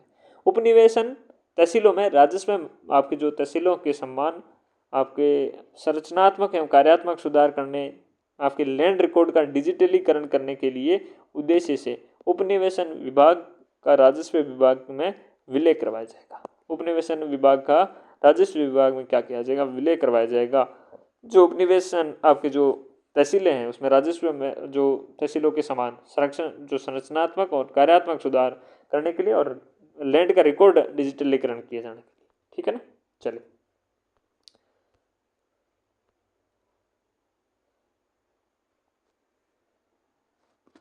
नेक्स्ट, महिलाओं को अधिक सुविधाएं प्रदान करने के दृष्टिकोण से 100 पुलिस थानों में महिला बैरक विकसित किए जाएंगे। क्या किया जाएगा? महिला बैरक विकसित किए जाएंगे। अब बैरक क्या होते हैं? बैरक एक कमरा होता है भाई साहब, ये पुलिस थाने और छावनी के भीतर ही होता है, सुरक्षित कमरा होता है या भवन होता है जहाँ पर पुलिसकर्मी हैं विश्राम करते हैं और अपनी वर्दी बदलते हैं या रात में रुकते हैं, ये चीज़ें होती हैं, ठीक है ना। महिलाओं को अधिक सुविधा प्रदान करने के लिए ये सारी चीज़ें, ठीक है ना। डिजिटल अरेस्ट जैसी घटनाओं को बचाने और प्रदेश में साइबर अपराध पर नियंत्रण और रोकथाम के लिए Rajasthan cyber crime control centre R4C की स्थापना की जाएगी। साथ ही साइबर सुरक्षा संबंधी अन्य कार्य करवाए जाने के प्रस्तावित हैं। कौन कौन से ये कार्य देखिएगा? साइबर अपराध की AI आधारित विश्लेषण की व्यवस्था के साथ ही साइबर हेल्पलाइन नंबर 1930 के लिए आपके कॉल सेंटर भी स्थापित किए जाएंगे। इस हेतु कार्यालय भवन निर्माण अन्य कार्यों के लिए 100 करोड़ रुपए का व्यय किया जाएगा।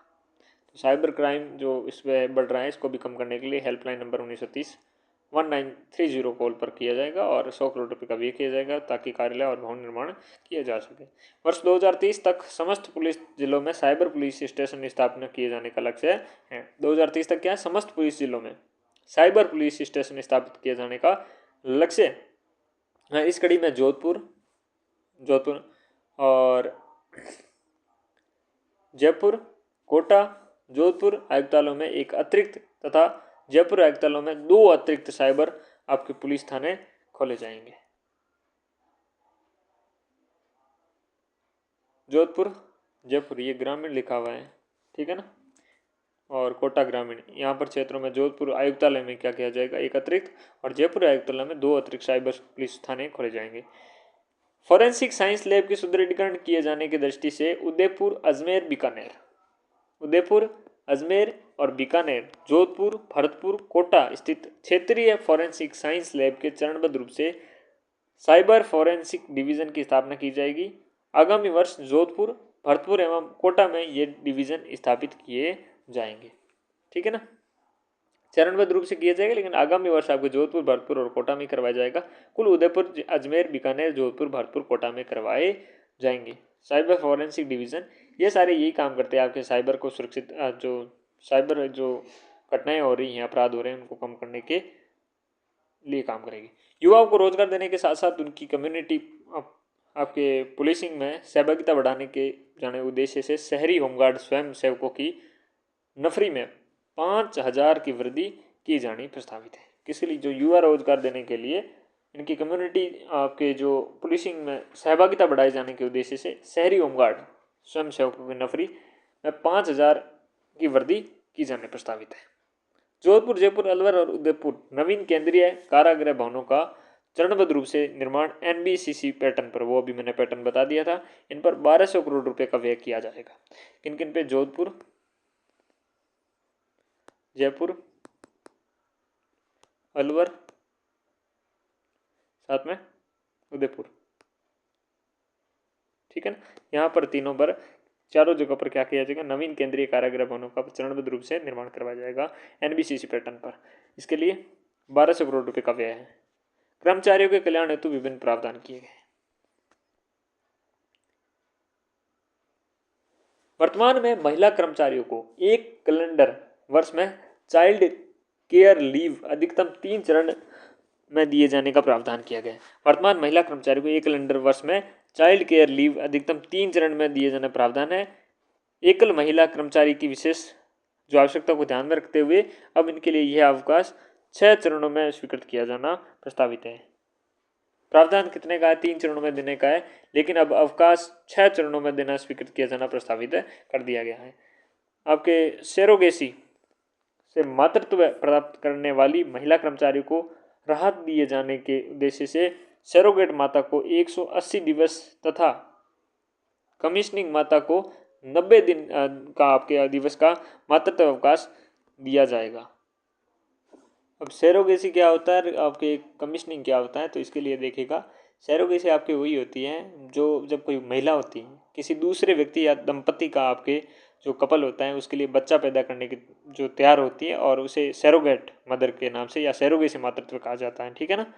और इसके लिए जो ये परोपकारी सैरोगेसी, ये परोपकार का काम है, ठीक है ना। इसके लिए आपके 180 दिवस का क्या है, सैरोगेट माता को अवकाश दिया जाता है। और जो कमीशनिंग माता क्या होती है देखिएगा, कमीशनिंग माता वह महिला होती है जो बच्चा चाहती तो है लेकिन किसी चिकित्सकीय या मेडिकल कारण से क्या है आपकी खुद गर्भवती का नहीं बन सकती, ठीक है ना।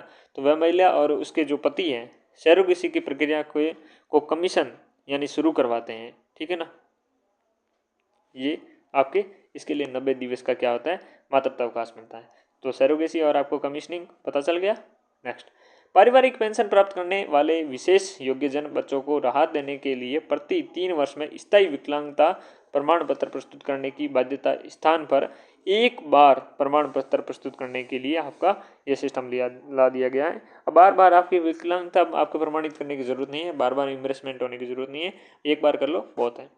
पेंशन की नियमित आपके पेंशनरों को नियमित पेंशन भुगतान देने हेतु नियमों को सरलीकरण करने हेतु आपके मोबाइल ऐप द्वारा चेहरा प्रमाणीकृत तकनीक फेस रिकॉग्निशन के माध्यम से राज्य के पेंशन आपके द्वारा स्वयं के पेंशनर के द्वारा स्वयं के वार्षिक जीवन प्रमाण पत्र प्रस्तुत करने की सुविधा उपलब्ध करवाई जाएगी। बहुत ही सही चीज़ है। बार बार फिंगरिंग जो आपके होता है फिंगरप्रिंट लिए जाते हैं, ये जो आजकल क्या है थोड़े बुजुर्ग हो जाते तो वो अंगूठा भी नहीं आता, ये सारी जो चीज़ें समस्याएं हैं बार बार ये आपके जो वृद्ध होते हैं उनको बार बार जाना पड़ता है ई मित्र के पास धक्के खाने में। तो चेहरा प्रमाणीकृत तरीका है, वैसे यहाँ मोबाइल के माध्यम से ही कर दिया जाएगा, ऐप के माध्यम से, तो उनके लिए अच्छा हो जाएगा। मृत सरकारी कर्मचारियों को आश्रितों को अनुकंपा नियुक्ति हेतु पात्र आश्रितों की सूची में मृत सरकारी कर्मचारी को की जो पुत्र वधु है उस पुत्र वधु को भी शामिल किया जाएगा। जो मृत अब जो सरकारी कर्मचारी होते हैं उनको आश्रितों को अनुकंपा नियुक्ति आपके जो हेतु पात्र आश्रित होते हैं उनकी सूची आपके मृत सरकारी कर्मचारी की पुत्र वधु, पुत्र की वधु यानी कि समझ गए होंगे, पुत्र वधु यानी कि पहले क्या था पुत्र वधु को शामिल नहीं किया गया था, अब बेटे की लुगाई को भी शामिल कर दिया गया है। वर्तमान में किसी राजकीय कर्मचारी की ड्यूटी पर रहते हुए दुर्घटना में स्थायी विकलांगता हो जाने पर उसके पात्र आश्रित को अनुकंपा नियुक्ति दिए जाने का प्रावधान है। जब अब राजकीय सेवा को रहते हुए कर्मचारी की ऐसी विकलांगता कारित होने पर जिसके कारण वह राज कार्य करने में सक्षम नहीं रहता उसके पात्र आश्रित को अनुकंपा नियुक्ति उसके पात्र आश्रित को अनुकंपा नियुक्ति दी जाएगी। इसमें क्या देखिएगा, अब जो किसी राजकीय कर्मचारी की ड्यूटी पर रहते हुए दुर्घटना में स्थायी विकलांगता आने पर उसके पात्र आश्रित को अनुकंपा नियुक्ति दी जाने का प्रावधान है, ठीक है ना। अब क्या किया जाएगा, राजकीय सेवा में रहते हुए कर्मचारी को ऐसी विकलांगता कारित होने पर जिसके कारण वह राज कार्य करने में सक्षम नहीं है, तो उन असक्षमता के कारण भी, सक्षम नहीं होने के कारण में भी उसके पात्र आश्रित को अनुकंपा नियुक्ति दी जाएगी। राजकीय कार्यालयों में आपके महिला कार्मिकों को तनाव मुक्त वातावरण उपलब्ध करवाने के उद्देश्य से कार्यालय समय में उनके 6 माह से 6 वर्ष के आपके जो बच्चों की देखभाल हेतु चरणबद्ध रूप से मुख्यमंत्री शिशु वात्सल्य सदन खोले जाएंगे। ये एक अच्छी आपकी चीज़ है कि कार्यालय समय में उनके 6 माह से आपसे 6 वर्ष के बच्चों की देखभाल हेतु चरणबद्ध रूप से मुख्यमंत्री शिशु वात्सल्य सदन, ये इंपॉर्टेंट है, आपके पूछ सकता है कि मुख्यमंत्री शिशु वात्सल्य सदन क्या है। पंचायती राज विभाग में नव निर्वाचित जनप्रतिनिधि और नव नियुक्त कार्मिक और अधिक दक्षता से प्राप्त कार्य कर सके, इसके लिए लगभग 1.5 लाख कार्मिकों व जनप्रतिनिधियों को प्रशिक्षण दिया जाएगा। क्या दिया जाएगा, प्रशिक्षण दिया जाएगा। राज्य में उत्कृष्ट कार्य करने वाली पंचायती राज संस्थानों को राष्ट्रीय पंचायत पुरस्कार के तर्ज पर राज्य पुरस्कार, अब पंचायत पुरस्कार देना प्रस्तावित किया। अब देखिए ये दक्षता से कार्य करने वालों को क्या 1.5 लाख कार्मिकों को, जनप्रतिनिधियों को प्रशिक्षण दिया जाएगा, ठीक है ना। चलिए 7वां स्तंभ भी आपका क्या हुआ, पूरा हुआ। 7वां स्तंभ क्या था, सुशासन। क्या था, सुशासन। सुशासन में हमने देखा कौन कौन से देखे साइबर वाइबर वगैरह पर क्या चीज़ें स्थापित की जाती हैं, और जो डिजिटल परिवर्तन है, डिजिटल जो परिवर्तन है वो भी हमने डिजिटल परिवर्तन, डिजिटल चेंजेस के बारे में हमने पढ़ा, बहुत सारे प्रावधान हमने देखे। अब हम आगे बढ़ते हैं किसकी तरफ, हमारे 8वें स्तंभ की तरफ बढ़ते हैं। 8वां स्तंभ क्या है? कृषि विकास एवं किसानों को कल्याण। क्या है? कृषि विकास एवं किसानों का कल्याण। कैसे किया जाएगा किसानों का कल्याण? तो देखते हैं।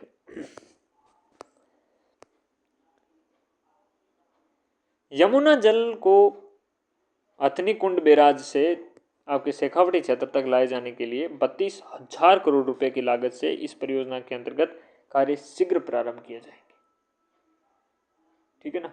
यमुना के जो आपके जल को हथनी कुंड बैराज से, हथनी कुंड जो बैराज है, इसे शेखावटी क्षेत्र तक लाने के लिए 32,000 करोड़ रुपए की लागत से इस परियोजना के अंतर्गत शीघ्र प्रारंभ की जाएगी। वर्तमान में सकल बोए हुए गए आपके क्षेत्र में 24% भाग सूक्ष्म सिंचाई के अंतर्गत है। 24% क्या है? सूक्ष्म सिंचाई के अंतर्गत है। बोया गया कितना है लगभग सकल आपके? लगभग 53% ऐसा कुछ है ना, 52 या 53%। ठीक है ना। विकसित राजस्थान की संकल्पना को मूर्त रूप देने के लिए 2030, कब तक? 2030 तक बढ़ाकर 51% किया जाना है। 24 से कितना? 51% किया जाना है। आगामी वर्ष राज्य के लगभग 3 लाख हेक्टेयर क्षेत्र की सिंचाई हेतु सूक्ष्म सिंचाई संयंत्र, माइक्रो इरिगेशन सिस्टम स्थापित किए जाएंगे। सूक्ष्म सिंचाई संयंत्र, ठीक है ना। इस हेतु लगभग 1340 करोड़ रुपए के व्यय से 3 लाख किसानों को लाभान्वित किया जाएगा। 1340 कितने? 1340, 3 लाख किसान सूक्ष्म सिंचाई संयंत्र, 24% से 51%। 2030 तक क्या करना है? सूक्ष्म सिंचाई संयंत्र स्थापित करने, ताकि क्या 3 लाख हेक्टेयर क्षेत्र को सिंचाई हेतु किया जाए। राज्य के सौर पंप संयंत्रों के प्रोत्साहन हेतु आगामी 50,000 सोलर पंप संयंत्रों की स्थापना की जाएगी। राज्य में सौर पंप संयंत्रों के प्रोत्साहन हेतु आगामी 50,000 सोलर पंप है, इन संयंत्रों की स्थापना की जाएगी। इस पर 1500 करोड़ रुपए का व्यय किया जाएगा। कितने? 1500 करोड़ रुपए का व्यय किया जाएगा। आगामी वर्ष 500 कस्टम हायरिंग सेंटर, 500 क्या है? कस्टम हायरिंग सेंटर की 96 करोड़ रुपए की लागत से स्थापित किया जाएंगे। आगामी वर्ष क्या है? 500 कस्टम हायरिंग सेंटर की स्थापना की जाएगी। 500 कस्टम हायरिंग सेंटर। सीधी भाषा में समझ लो कि कस्टम हायरिंग सेंटर क्या है आपका? तो ये आपकी खेती की मशीनों का जो रेंटल स्टोर है, यही है। ठीक है ना। हिंदी में समझोगे तो समझ आएगा आपको कि अक्सर छोटे और सीमांत किसान होते हैं, उनके पास इतना पैसा नहीं होता कि महंगे कृषि उपकरण है, जैसे ट्रैक्टर है, थ्रेसर है, लेज, आपके जो ड्रोन है, आदि सारी चीज़ें खरीदे। तो क्या है उसका समाधान? यही है कि राजीविका और सहकारी जो समिति है उनके माध्यम से ऐसे सेंटर खोले जाए कि ये मशीनें उपलब्ध हो जाएं। इसके लिए क्या 500 आपकी कस्टम हायर कर सको आप, ऐसे सेंटर 96 करोड़ रुपए की लागत से स्थापित किए जाएंगे। 5 लाख कृषकों को मूंग, 1 लाख कृषकों को मोट, 1 लाख कृषकों को ज्वार, बाजरा व बरसीम की फसल की मिनी किट का वितरण किया जाना प्रस्तावित है। 5 लाख कृषकों को मूंग, 5 लाख ने मूंग, 1 लाख ने मोट, 1 लाख कृषकों ने ज्वार, बाजरा और बरसीम मिनी किट वितरण को प्रस्तावित किया है। गुणवत्ता युक्त उन्नत बीज आपके उत्पादन हेतु मुख्यमंत्री बीज स्वावलंबन योजना के अंतर्गत 90% अनुदान पर 70,000 क्विंटल आपके बीज उपलब्ध करवाए जाएंगे। गुणवत्ता युक्त उन्नत बीज उत्पादन हेतु, ठीक है ना। मुख्यमंत्री बीज स्वावलंबन योजना के अंतर्गत 90% आपके अनुदान पर 70,000 क्विंटल बीज उपलब्ध करवाए जाएंगे। ठीक है ना। राज्य में हरे आपके जो, उससे पहले ये देखें, सारी और लवणीय भूमि के सुधार और भूमि की उर्वरता बढ़ाने के लिए 50,000 ढैंचा बीज आपके मिनी किट का कृषकों को निःशुल्क वितरण किया जाएगा। कितने? 50,000 आपके ढैंचा बीज मिनी किट का कृषकों को निःशुल्क उपलब्ध करवाए जाएंगे। क्योंकि क्षारीयता और लवणीयता को कम कौन करता है भाई? ढैंचा करता है, ढैंचा के बीज करते हैं। राज्य के हरे चारे की उपलब्धता को सुनिश्चित करने के लिए 5,000 कितने? 5,000 कृषकों को नेपियर घास क्या की जाएगी? नेपियर घास निःशुल्क वितरण किए जाएंगे। क्योंकि हरे चारे की उपलब्धता सुनिश्चित की जाए, नेपियर घास आपके उपलब्ध करवाई जाएगी। कृषि उत्पादों की गुणवत्ता संवर्धन के बायो आपके एजेंट्स की उपयोगिता को सुदृढ़ रखने हेतु इनका उत्पादन 100 आपके मेट्रिक टन से बढ़ाकर 200 मेट्रिक टन प्रस्तावित है। ठीक है ना। कितने? कृषि उत्पादों की गुणवत्ता संवर्धन में बायो आपके जो एजेंट्स की उपयोगिता है उसको सुदृढ़ीकरण दृष्टिगत रखते हुए आपके इनका उत्पादन 100 मीट्रिक टन से बढ़ाकर 200 मीट्रिक टन किया जाना प्रस्तावित है।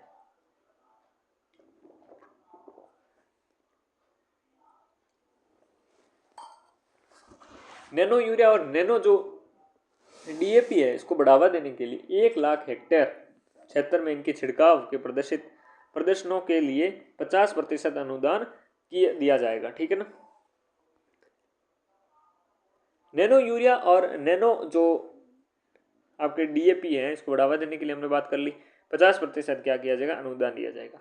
लघु मिलेट्स की बढ़ती मांग और जनजातीय क्षेत्रों में किसानों की आय वृद्धि के लिए कांगदी, कोदो, सावा, कुटकी, चीना, रागी आदि लघु जो मिलेट्स हैं इनके 100 हेक्टेयर क्षेत्र में प्रदर्शन आयोजित कर 1000 कृषकों को लाभान्वित किया जाएगा। कितने? 1000 किसानों को लाभान्वित किया जाएगा। ये सारे क्या है आपके लघु मिलेट्स हैं। क्या है? लघु मिलेट्स हैं। इन लघु मिलेट्स के लिए 1000 कृषकों को लाभान्वित किया जाए, 100 हेक्टेयर में प्रदर्शन आयोजित किया जाएगा। क्या जाएगा? आपके 100 हेक्टेयर में प्रदर्शन किया जाएगा।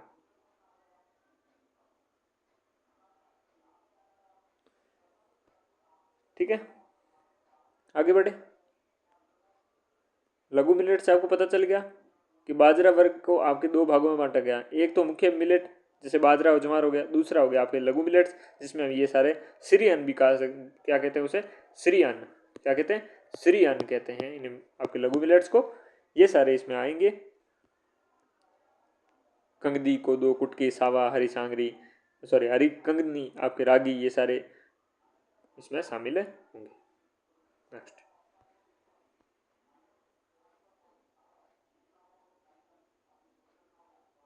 प्रत्येक ग्राम पंचायत में वर्मी कंपोस्ट इकाई स्थापित करने के संकल्प को पूरा करने की दृष्टि से सर्वप्रथम 5000 से अधिक आबादी वाले 3496 ग्राम पंचायतों के चरणबद्ध रूप से वर्मी कंपोस्ट इकाइयां स्थापित किया जाना प्रस्तावित है। प्रत्येक ग्राम पंचायत में वर्मी कंपोस्ट इकाइयां स्थापित करने के संकल्प को पूरा करने के दृष्टिकोण से सर्वप्रथम 5000 से अधिक आबादी वाले आपके 3496 ग्राम पंचायतों को चरणबद्ध रूप से अपनी वर्मी कंपोस्ट इकाइयां स्थापित किया जाना प्रस्तावित है। ठीक है ना। आगामी वर्ष प्रथम चरण में 2098 ग्राम पंचायतों को इस हेतु लगभग 270 करोड़ रुपए के अधिक का व्यय किया जाएगा। कितने? 270 करोड़ रुपए से अधिक का व्यय किया जाएगा 2098 आपकी पंचायतों में। ये लगभग आपके पहले चरण में रहने वाला है।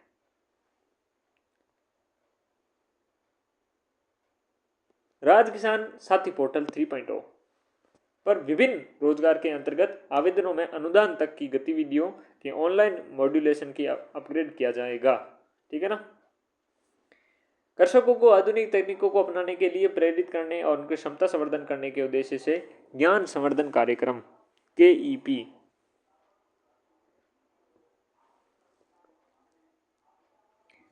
नॉलेज इंक्रीमेंट प्रोग्राम के अंतर्गत आगामी वर्ष 3300 किसानों को राज्य से बाहर आपके एक्सपोजर विजिट करवाई जाएगी और वहाँ पर अपने जो नई नई तकनीकें हैं कृषि से रिलेटेड वो उनको समझे और समझने के बाद क्षमता वृद्धि करने के उद्देश्य से इनको भेजा जाएगा। कितने? 3300 किसानों को। कितने किसानों को? 3300 किसानों को। डिजिटल कृषि मिशन के अंतर्गत कृषि सूचना एवं प्रबंधन प्रणाली राज एम्स, ठीक है ना, Rajasthan agriculture information and management system विकसित किया जाएगा। राज्य में एग्रो फॉरेस्ट्री के पौधे तैयार करने हेतु जोधपुर, पाली और कोटा में हाईटेक नर्सरीज की स्थापना की गई है।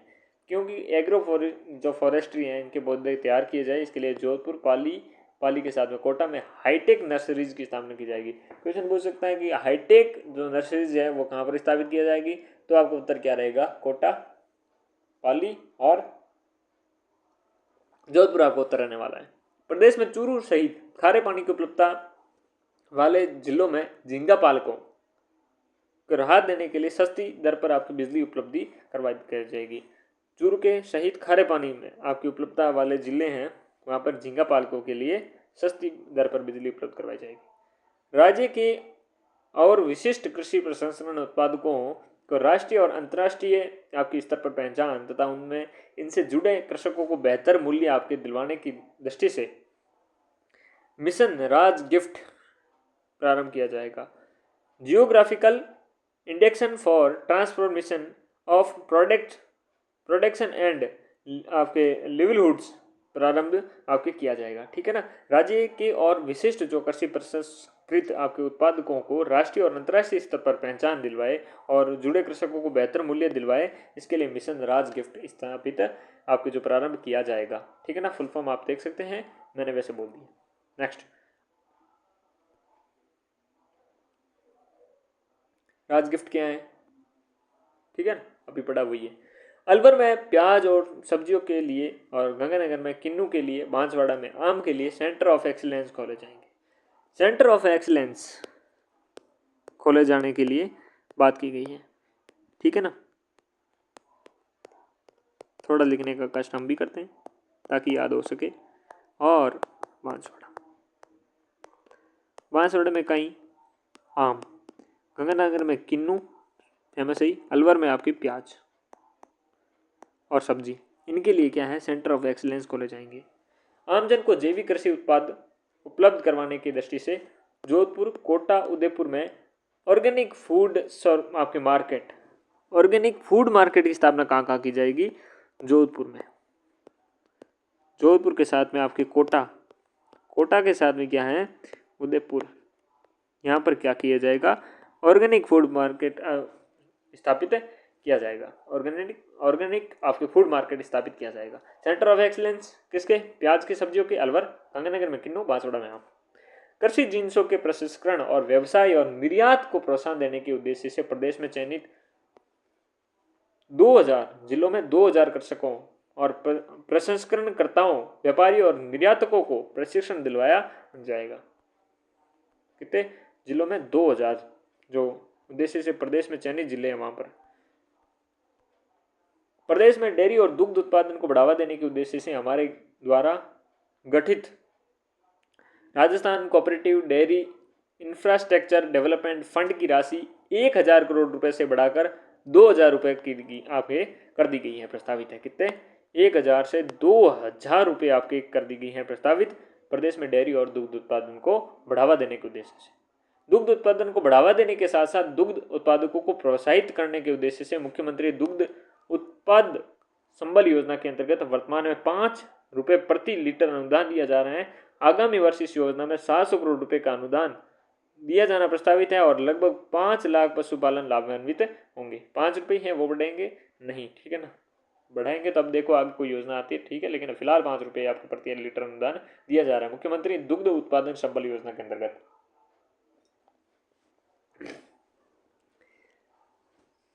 विकसित राजस्थान 2047 के प्रदेश में दूध प्रसंस्करण क्षमता 2 लाख लीटर प्रतिदिन तथा दूध और दुग्ध उत्पादक जो बिक्री केंद्रों की संख्या है 1 लाख किए जाने का लक्ष्य आपके प्रस्तावित रहेगा। आगामी वर्ष ग्रामीण क्षेत्रों में 1000 नवीन दुग्ध संकलन केंद्रों की स्थापना की जाएगी। आगामी जो वर्ष है इसमें ग्रामीण क्षेत्रों में 1000 नवीन दुग्ध आपके संकलन केंद्रों की क्या की जाएगी? स्थापना की जाएगी। ग्रामीण क्षेत्र में दुग्ध और दुग्ध उत्पादकों के विपणन के साथ साथ रोजगार उपलब्ध कराए जाने के लिए 500 डेयरी बूथ क्या किए जाएंगे? आवंटित किए जाएंगे। कितने? 500 डेयरी बूथ आपके आवंटित किए जाएंगे। 1 लाख पशुपालकों को मूल्य वर्धित दुग्ध आधारित उत्पाद, शुद्ध घी है, मावा है, पनीर है, मिठाई आदि तैयार किए जाने के लिए प्रशिक्षित किया जाएगा। कितने? 1 लाख पशुपालकों को, ठीक है ना। प्रतापगढ़, बांसवाड़ा, डूंगरपुर, चित्तौड़गढ़, सिरोही, जालोर, पाली आदि में अंडजशाला, कोल्ड स्टोरेज, प्रशिक्षण इकाइयाँ, सुविधा युक्त आपके बैकयार्ड आपके पोल्ट्री के 35 क्लस्टर्स महिला शक्ति पोल्ट्री समूह के माध्यम से स्थापित किए जाएंगे, ठीक है ना। इसके अंतर्गत प्रति क्लस्टर 10 लाख रुपए का आपके अनुदान दिया जाएगा।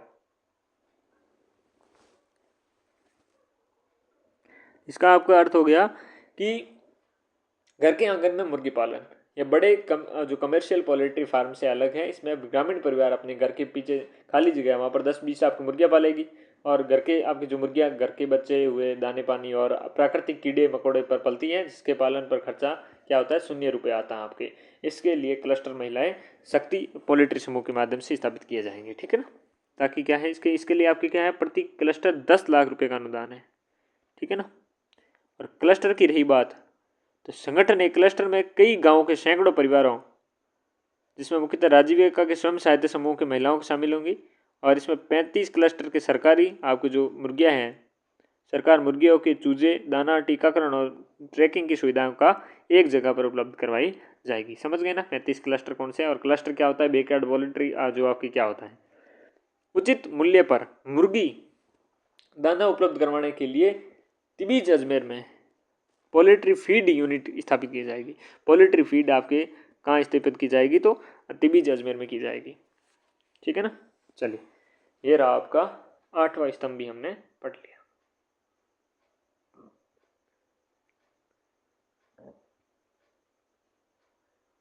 ठीक है, क्या पढ़ लिया, 8वां भी हमने पढ़ लिया। 8वां स्तंभ पढ़ने के बाद 9वां स्तंभ पे हम आते हैं। 9वां स्तंभ आपका कौन सा है, ये आपका है हरित विकास।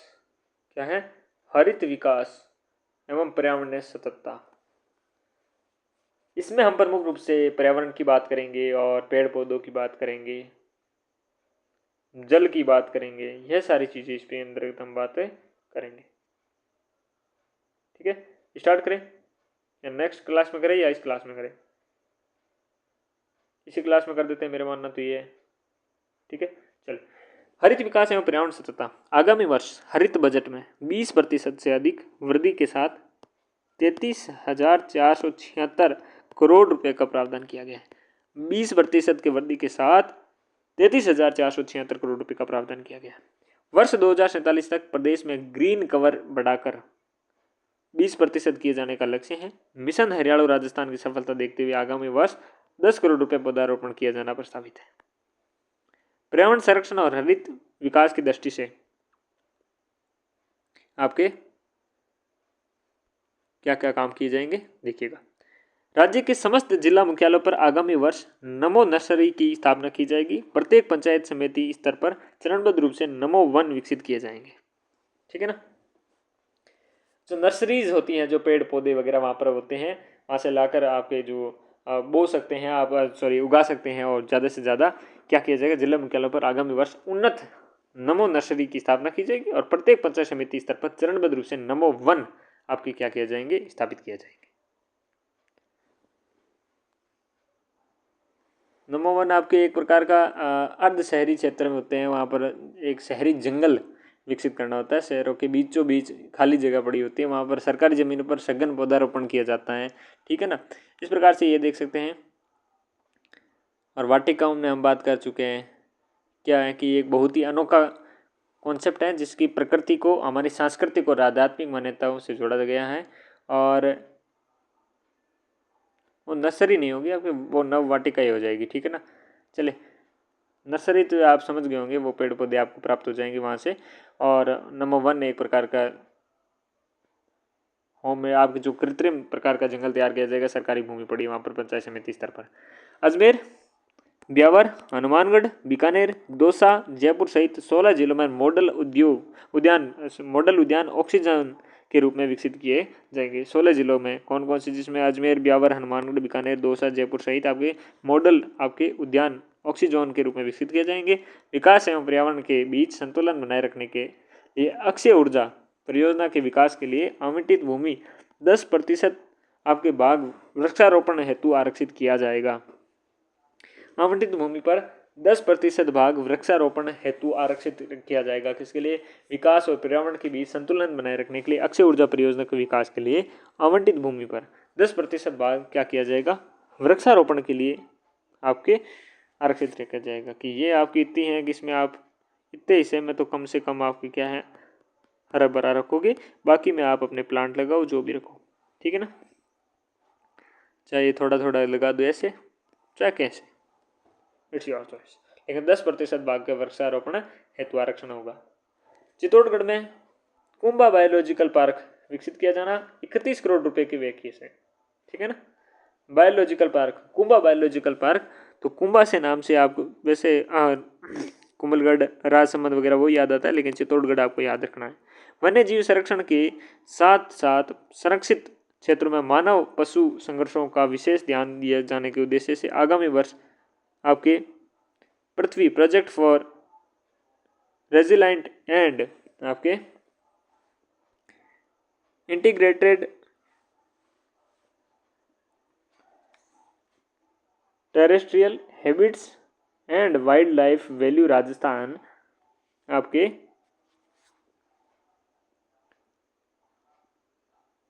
परियोजना प्रारंभ किया जाना प्रस्तावित है। ठीक है ना। किसके लिए? वन संरक्षण के साथ साथ संरक्षित क्षेत्रों में मानव पशु संघर्षों पर विशेष ध्यान दिए जाने के उद्देश्य से किया गया है। क्या? पृथ्वी। क्या है? पृथ्वी।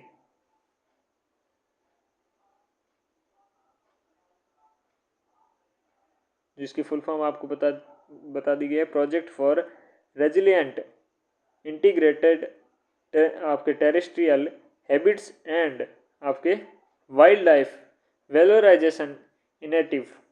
ठीक है ना, रहने वाला। जल संरक्षण और संग्रहण के लिए संचालित आपके मुख्यमंत्री जल स्वावलंबन योजना MGSA 2.0 तृतीय चरण के तहत आगामी वर्ष 5000 गाँवों में 2500 करोड़ रुपए के व्यय से लागत से आपके वाटर हार्वेस्टिंग संरक्षण हेतु 1,10,000 आपके 1.10 लाख आपके कार्य करवाए जाएंगे। विकास परियोजनाओं के लिए आवश्यक भूमि उपलब्ध करवाने के लिए वन भूमि की क्षतिपूर्ति के लिए गैर वन भूमि से 1000 हेक्टेयर आपका का लैंड बैंक बनाया जाना प्रस्तावित है। ठीक है ना। ये आपका लैंड बैंक क्या होता है? एक स्टॉक होता है, जमीनों का स्टॉक कहते हैं इसे हम। ये होता है। ठीक है ना।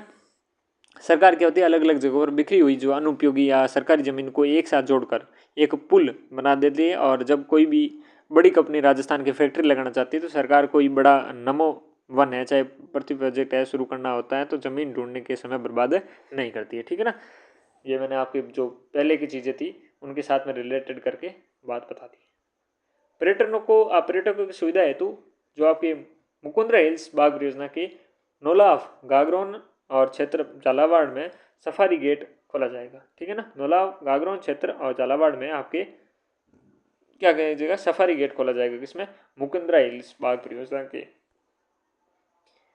नेक्स्ट, वन्य जीवों के उपचार हेतु wildlife institute of India Dehradun में Indian veterinary research institute Bareilly जैसे प्रतिष्ठित राष्ट्रीय संस्थानों के नॉलेज पार्टनर्स बनाकर आपके अलवर हैं, उदयपुर हैं, सवाई माधोपुर हैं और कोटा, बूंदी तथा जयपुर में वन्य जीवों के उपचार हेतु विशेषकृत केंद्र खोले जाएंगे। कहाँ कहाँ पर? अलवर, उदयपुर, सवाई माधोपुर, कोटा, बूंदी और जयपुर में वन्य जीवों के उपचार हेतु विशेषकृत केंद्र खोले जाएंगे। पक्षियों को बेहतर चिकित्सा सुविधा देने के लिए आपके भरतपुर, सांबर, जयपुर, मिठड़ी, कुचामण में आपके पक्षी रोगों के उपचार हेतु विशेषकृत केंद्र स्थापित किए जाएंगे। भरतपुर, सांबर, जयपुर, मिठड़ी, आपके कुचामण में। बनेड़ा क्या है? बनेड़ा, शाहपुरा, भीलवाड़ा में इको पार्क, टोडा रायसिंग टोंक में नेचर पार्क स्थापित किए जाएंगे।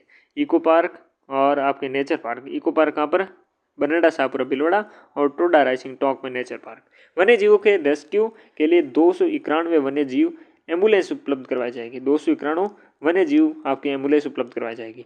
फसलों के हानिकारक कीड़ों और बीमारियों को बचाने के किसानों को जैविक तथा प्राकृतिक नियंत्रण विधियों का प्रशिक्षण दिया जाने के लिए श्री करण नरेंद्र कृषि विश्वविद्यालय जोबनेर जयपुर में प्राकृतिक कृषि के लिए सेंटर ऑफ एक्सीलेंस स्थापित किया जाएगा। प्राकृतिक कृषि के लिए सेंटर ऑफ एक्सीलेंस कहाँ? आपके करण नरेंद्र कृषि विश्वविद्यालय जोबनेर जयपुर में। ठीक है ना। किसानों को जैविक तथा प्राकृतिक नियंत्रण की जो विधियों का प्रशिक्षण दिया जाएगा। ग्रीन एनर्जी को बढ़ावा देने के उद्देश्य से बायो वेस्ट के पर्यावरण अनुकूल उपयोग के लिए नगर निगम जयपुर तथा जोधपुर में PPP model private public project के मोड पर आपके कंप्रेस्ड बायोगैस प्लांट की स्थापना की जाएगी। कहाँ कहाँ पर? नगर निगम जोधपुर और जयपुर में आपकी क्या की जाएगी? बायो वेस्ट पर्यावरण अनुकूल उपयोग के लिए PP मॉडल पर क्या किया जाएगा? कंप्रेस्ड बायोगैस प्लांट कहाँ पर स्थापित किए जाएंगे? तो ये आपके नाम याद रखने हैं। पर्यावरण संरक्षण और प्रदूषण की रोकथाम हेतु विभिन्न कार्य किए जाएंगे। पर्यावरण के संरक्षण और प्रदूषण को रोकने के लिए क्या काम किए जाएंगे? देखिएगा, जल एवं वायु प्रदूषण के बेहतर निगरानी हेतु पाली, जोधपुर, बालोतरा, भीलवाड़ा औद्योगिक क्षेत्रों में 50 करोड़ रुपए की लागत से IoT आधारित सिस्टम विकसित किए जाएंगे। कहाँ कहाँ पर? पाली, जोधपुर, बालोतरा और भीलवाड़ा में क्या किया जाएगा, आईओटी आधारित सिस्टम आपके विकसित किया जाएगा।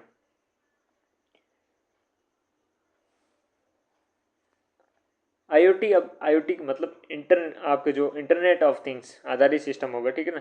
तो राजस्थान के डिजिटल और स्मार्ट स्टेट बनाने के लिए किया जा रहा है, ताकि सरल शब्दों में आईओटी को मतलब समझे तो मशीनों और उपकरणों को इंटरनेट से जोड़ा जाएगा, ताकि क्या किया जाएगा, ताकि आपके बिना किसी इंसान के हस्तक्षेप के आपस में बात कर सके और डेटा भेज सकें।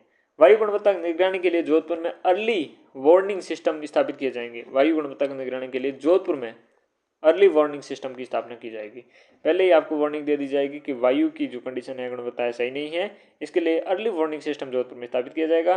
पर्यावरण संरक्षण और प्रदूषण नियंत्रण के क्षेत्र में अनुसंधान और विकास हेतु जयपुर में स्टेट ऑफ द आर्ट प्रयोगशाला की स्थापना की जाएगी।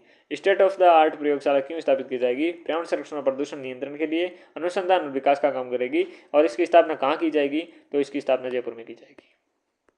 प्रदेश में वर्ष 2027 तक 200 वायु गुणवत्ता निगरानी स्टेशन स्थापित किए जाएंगे। 2047 तक 200 वायु गुणवत्ता निगरानी सेंटर की स्थापना करने की बात की गई है। पर्यावरणीय डेटा को एकीकृत करने, नवाचार, अनुसंधान एवं हेतु राजस्थान राज्य प्रदूषण नियंत्रण बोर्ड RSPCB राजस्थान राज्य प्रदूषण नियंत्रण बोर्ड में अनुसंधान और विकास प्रकोष्ठ स्थापित किए जाएंगे, ठीक है ना। डाटा को एकीकृत करेगा, नवाचार करेगा, अनुसंधान करेगा, RSPCB का ये काम होगा। और इसमें क्या है, अनुसंधान और विकास प्रकोष्ठ की स्थापना की जाएगी। जयपुर, जोधपुर, अलवर, कोटा, उदयपुर, बीकानेर, भरतपुर एवं अजमेर में ध्वनि निगरानी स्टेशन स्थापित किए जाएंगे। ध्वनि निगरानी स्टेशन कहाँ है, जयपुर, जोधपुर, कोटा, अलवर, उदयपुर, बीकानेर, भरतपुर, अजमेर में, नाम मेरे साथ बोलिएगा, जयपुर, जोधपुर, कोटा, अलवर, उदयपुर, बीकानेर, भरतपुर, अजमेर में ध्वनि निगरानी स्टेशन स्थापित किए जाएंगे। साथ ही इन शहरों में चिन्हित स्थानों पर साइलेंट जोन्स घोषित किए जाएंगे, जहाँ पर वाहन वगैरह सारी वो चीज़ें होगी वो बंद होगी, वहाँ पर थोड़ा साइलेंट रखने की कोशिश किए जाएंगे। इसके लिए 10 करोड़ रुपए का व्यय किया जाएगा, ठीक है। विद्यार्थियों को पर्यावरण संरक्षण और प्रदूषण नियंत्रण के प्रति जागरूक बनाने के लिए दृष्टिगत से प्रदेश में प्रत्येक जिले में चयनित आपके जो विद्यालय है वहाँ पर ग्रीन स्कूल कार्यक्रम संचालित किया जाएगा, ताकि बच्चों को भी जागरूक किया जाए। प्रत्येक जिले में चयनित विद्यालय में क्या किया जाएगा, ग्रीन स्कूल कार्यक्रम संचालित किया जाएगा। वहाँ पर पर्यावरण के महत्व के बारे में बताया जाएगा, प्रदूषण से कैसे बचना है, कैसे बचाया जा सकता है, उसके बारे में बात करेंगे। ऑब्वियसली बात है। किसानों को कार्बन क्रेडिट दिलवाकर प्रोत्साहन आपके राशि उपलब्ध करवाने के लिए राज्य में पहली बार कार्बन क्रेडिट पायलट प्रोजेक्ट चलाया जा रहा है। किसानों को कार्बन क्रेडिट दिलवाकर प्रोत्साहन आपके राशि उपलब्ध करवाने के लिए राज्य में पहली बार क्या चल रहा है, कार्बन क्रेडिट पायलट प्रोजेक्ट चलाया जा रहा है। जल संरक्षण और ट्रीटेड वेस्ट वाटर के पुनः उपयोग के लिए दृष्टि से 29 अमृत शहरों के एक उद्यान में waste water treatment plant and drip आपके सिंचाई तंत्र की स्थापना 30 करोड़ रुपए के लागत से क्या की जा रही है, जाएगी, ठीक है ना। वेस्ट प्रबंधन और निस्तारण से संबंधित कार्य हैं वो भी किए गए हैं, वो देखते हैं, देखिएगा। नगरीय निकायों हेतु सॉलिड वेस्ट मैनेजमेंट पॉलिसी बनाई जाएगी। नगरीय निकाय हैं उनके हेतु सॉलिड वेस्ट आपके मैनेजमेंट पॉलिसी बनाई जाएगी। और सेवापुरा जयपुर में सॉलिड वेस्ट के निस्तारण हेतु 500 टन प्रति दिन क्षमता के एकीकृत प्रसंस्करण प्लांट की स्थापना 125 करोड़ रुपए की लागत से की जाएगी। राज्य के 5 लाख बीपीएल परिवारों को कचरे के पृथक्करण के लिए 2 कचरा पात्र उपलब्ध करवाए जाएंगे। 5 लाख बीपीएल परिवारों को कचरा पृथक्करण के लिए 2 लाख आपके जो कचरा पात्र उपलब्ध करवाए जाएंगे। 10 करोड़ रुपए की इसमें लागत आएगा। आपके सेवापुरा जयपुर में क्या है, सॉलिड वेस्ट के निस्तारण हेतु 500 टन प्रतिदिन क्षमता के एकीकृत प्रसंस्करण प्लांट की स्थापना 125 करोड़ रुपए से 500 टन है, सॉलिड वेस्ट है, सेवापुरा जयपुर में, ठीक है ना। नगरीय निकाय पर सॉलिड वेस्ट मैनेजमेंट पॉलिसी बनाई जाएगी। अब देखिएगा, अब हम अंतिम पड़ाव पे आ चुके हैं और अंतिम स्तंभ पे आ चुके हैं। वो कौन सा है अपना स्तंभ, 10वां स्तंभ है। 10वां स्तंभ कौन सा है, 2047 तक 4.3 ट्रिलियन डॉलर के मजबूत अर्थव्यवस्था को कैसे प्राप्त करेंगे, इसके लिए प्रावधान किए गए हैं।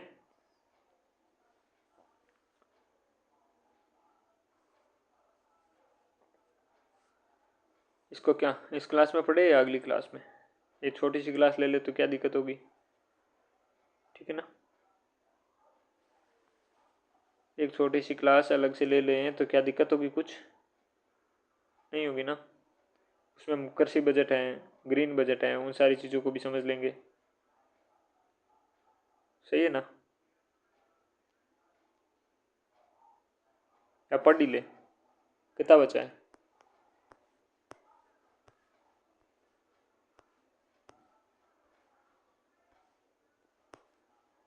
लगभग इतना है। इतने में टाइम तो लगेगा, इतने में टाइम तो लगेगा, लेकिन पढ़ा जा सकता है, पढ़ ही लेते हैं। चले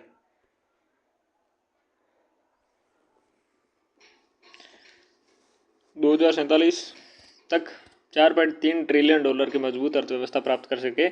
इसके लिए इस वर्ष कृषि बजट प्रावधान में गत वर्ष की तुलना में 7.59% क्या है वृद्धि भी की गई है। प्रदेश की अर्थव्यवस्था को वर्ष 2028-29 तक 350 बिलियन डॉलर से बढ़ाकर वर्ष 2047 तक आपके क्या करना है, 4.3 ट्रिलियन डॉलर को आपके पहुंचाने का लक्ष्य निर्धारित किया गया है।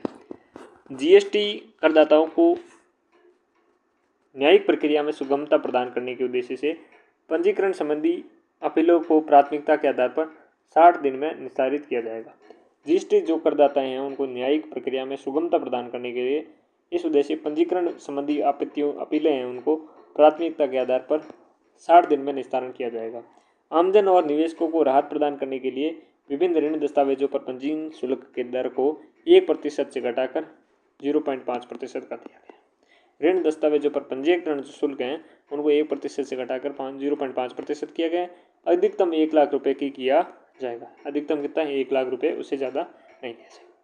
16.5 मीट्रिक टन से भारी माल वाहन जो हैं उन पे जो दे मोटर वाहन टैक्स के प्रतिवर्ष भुगतान के साथ साथ वाहन मालिकों को राहत देते हुए एक बारीय भुगतान का भी विकल्प दिया जाना प्रस्तावित है कि 16.5 जो मीट्रिक टन से भारी माल वाहक जो वाहन है उन पर दे मोटर वाहन जो टैक्स है प्रतिवर्ष भुगतान के साथ साथ वाहन मालिकों को राहत देने हेतु एक बारीय भुगतान का आपके भी विकल्प दिया जाना प्रस्तावित किया है।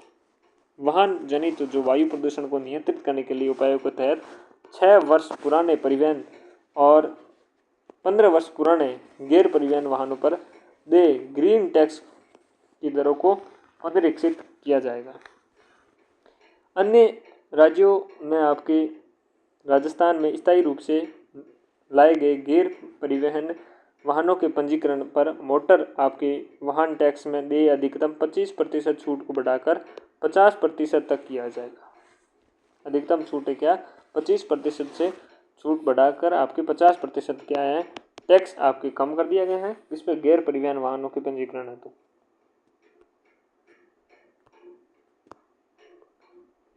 प्राकृतिक स्रोतों के संरक्षण और बजरी पर निर्भरता कम करने के लिए एमसैंड आपकी पॉलिसी 2024 के अंतर्गत राज्य के आपके निर्माण कार्य में चरणबद्ध रूप से 50% तक बढ़ाया जाएगा। ठीक है, जो एमसैंड जो पॉलिसी है जो बजरी का एक वैकल्पिक जो साधन है एमसैंड उसके बढ़ावा देने के लिए पॉलिसी लाई गई थी। खातेदार भूमि को खनन आपके चौपट्टा आवंटन हेतु आवेदन के समय दे प्रीमियम की राशि 40% से घटाकर 30% कर दी गई है। खातेदार भूमि के खनन पट्टा जो आवंटन हेतु आवेदन के समय जो दे प्रीमियम क्या है 40% से घटाकर 30% कर दी गई है। भारत सरकार के अनुदान जो प्रदेश में भी पर्यावरण संतुलन के साथ सुरक्षित और वैज्ञानिक खनन कार्य को बढ़ावा देने के लिए स्टार जो रेटिंग व्यवस्था है लागू की जाएगी। इसके तहत उत्कृष्ट कार्य करने वाले खानधारकों को सम्मानित भी किया जाएगा। ठीक है, भारत सरकार की जो अनुरूप प्रदेश में जो पर्यावरणीय संतुलन के साथ सुरक्षित और वैज्ञानिक खनन कार्य को बढ़ावा देने के लिए क्या किया जाएगा, स्टार रेटिंग व्यवस्था की जाएगी। जो अच्छा करेगा उसको स्टार दिए जाएंगे, रेटिंग दी जाएगी और इसके तहत उत्कृष्ट कार्य करने वालों को खानधारकों को सम्मानित भी किया जाएगा। खनिज अन्वेषण को नई नीति आपके नई गति देने के आधार पर धातु चूना पत्थर हैं जो मैग्नीज है और लोहा जैसे खनिजों हेतु जियो आपके फिजिकल सर्वे एंड आपके ड्रिलिंग कार्य किया जाएगा तथा जियोलॉजिकल सर्वे ऑफ इंडिया के सहयोग से स्टेट ऑफ 8 खनिज कोर लाइब्रेरी की क्या की जाएगी, स्थापना की जाएगी। जियोलॉजिकल सर्वे ऑफ इंडिया की सहयोग से स्टेट ऑफ आर्ट खनिज और कोर लाइब्रेरी की क्या की जाएगी, स्थापना की जाएगी। ठीक है, आगे देखें। निवेशकों और उद्योगों के लिए क्या किया जाएगा, राज्य में गंतव्य स्थल के रूप में विकसित करने हेतु सिंगल विंडो 2.0 प्लेटफॉर्म की क्या किया जाएगा, लागू किया जाएगा, जिसके अंतर्गत क्या होगा, एक आवेदक और एक डिजिटल जो ट्रैक के माध्यम से सभी विभागीय स्वीकृतियां प्रदान की जाएगी। एक ही आपके जो आवेदक हैं, एक ही डिजिटल ट्रैक है, उसके माध्यम से सभी जो विभागीय स्वीकृतियां प्रदान की जाएगी। अब क्या नाम है, सिंगल विंडो 2.0 प्लेटफॉर्म है, निवेशकों और उद्योगों के लिए राज्य में गंतव्य स्थल के रूप में विकसित करने हेतु। राज्य में औद्योगिक विकास, राज्य में क्या है, औद्योगिक विकास और निवेश को बढ़ावा देने हेतु IFMS और रिप्स पोर्टल को एकीकृत करके रिप्स के तहत निवेशकों को देय वित्तीय प्रोत्साहन के लिए पूर्णतः डिजिटल किए जाने की घोषणा की गई है। औद्योगिक विकास और निवेश को बढ़ावा देने हेतु IFMS और रिप्स जो पोर्टल है उसको एकीकृत करके रिप्स के तहत निवेशकों को देय वित्तीय प्रोत्साहन की प्रक्रिया को पूर्ण डिजिटल करने की घोषणा की गई है। रिप्स 2024 के अंतर्गत ब्याज छूट का लाभ मैन्युफैक्चरिंग के साथ साथ सर्विस टैक्स में सर्विस टैक्स पर भी आपके दिया जाना प्रस्तावित है। रिप्स 2024 के अंतर्गत ब्याज जो है, ब्याज की छूट के लाभ हैं वो मैन्युफैक्चरिंग पे दिया जा रहा था, उसके साथ साथ अब सर्विस सेक्टर पर भी दिया जाना प्रस्तावित कर दिया गया है। ठीक है, आगे बढ़ते हैं। निर्यात आधारित जो औद्योगिक विकास को बढ़ावा देने हेतु कंटेनर्स विनिर्माण, आप जो कंटेनर्स मैन्युफैक्चरिंग को रिप्स 2024 के अंतर्गत थ्रस्ट सेक्टर के रूप में क्या किया है, सम्मिलित किया गया। निर्धारित जो आधारित औद्योगिक विकास को बढ़ावा देने हेतु जो आपके कंटेनर विनिर्माण है उसको रिप्स 2024 के अंतर्गत क्या किया गया है, थ्रस्ट सेक्टर के अंतर्गत रूपांतरित किया गया है। कंटेनर विनिर्माण को थ्रस्ट सेक्टर के अंतर्गत, ठीक है ना। राजस्थान ODOP पॉलिसी 2024 के विस्तार हेतु ऋण देने वाली इकाइयों को 10% मार्जिन मनी सहायता दिया जाना प्रस्तावित है। राजस्थान ODOP के तहत आप जो पॉलिसी है उसके तहत विस्तार हेतु ऋण देने वाली इकाइयों को 10% मार्जिन मनी की सहायता दी जाना प्रस्तावित है। अब देखिएगा, ये तो अपने प्रमुख रूप से बातें रही। अब हम वर्ष 2025-26 के संशोधित आपके अनुमानों का विवरण भी इस प्रकार देखते हैं क्या रहेगा। राजस्व प्राप्तियां देखें कितने करोड़ रुपए हैं, ये आपके हो गई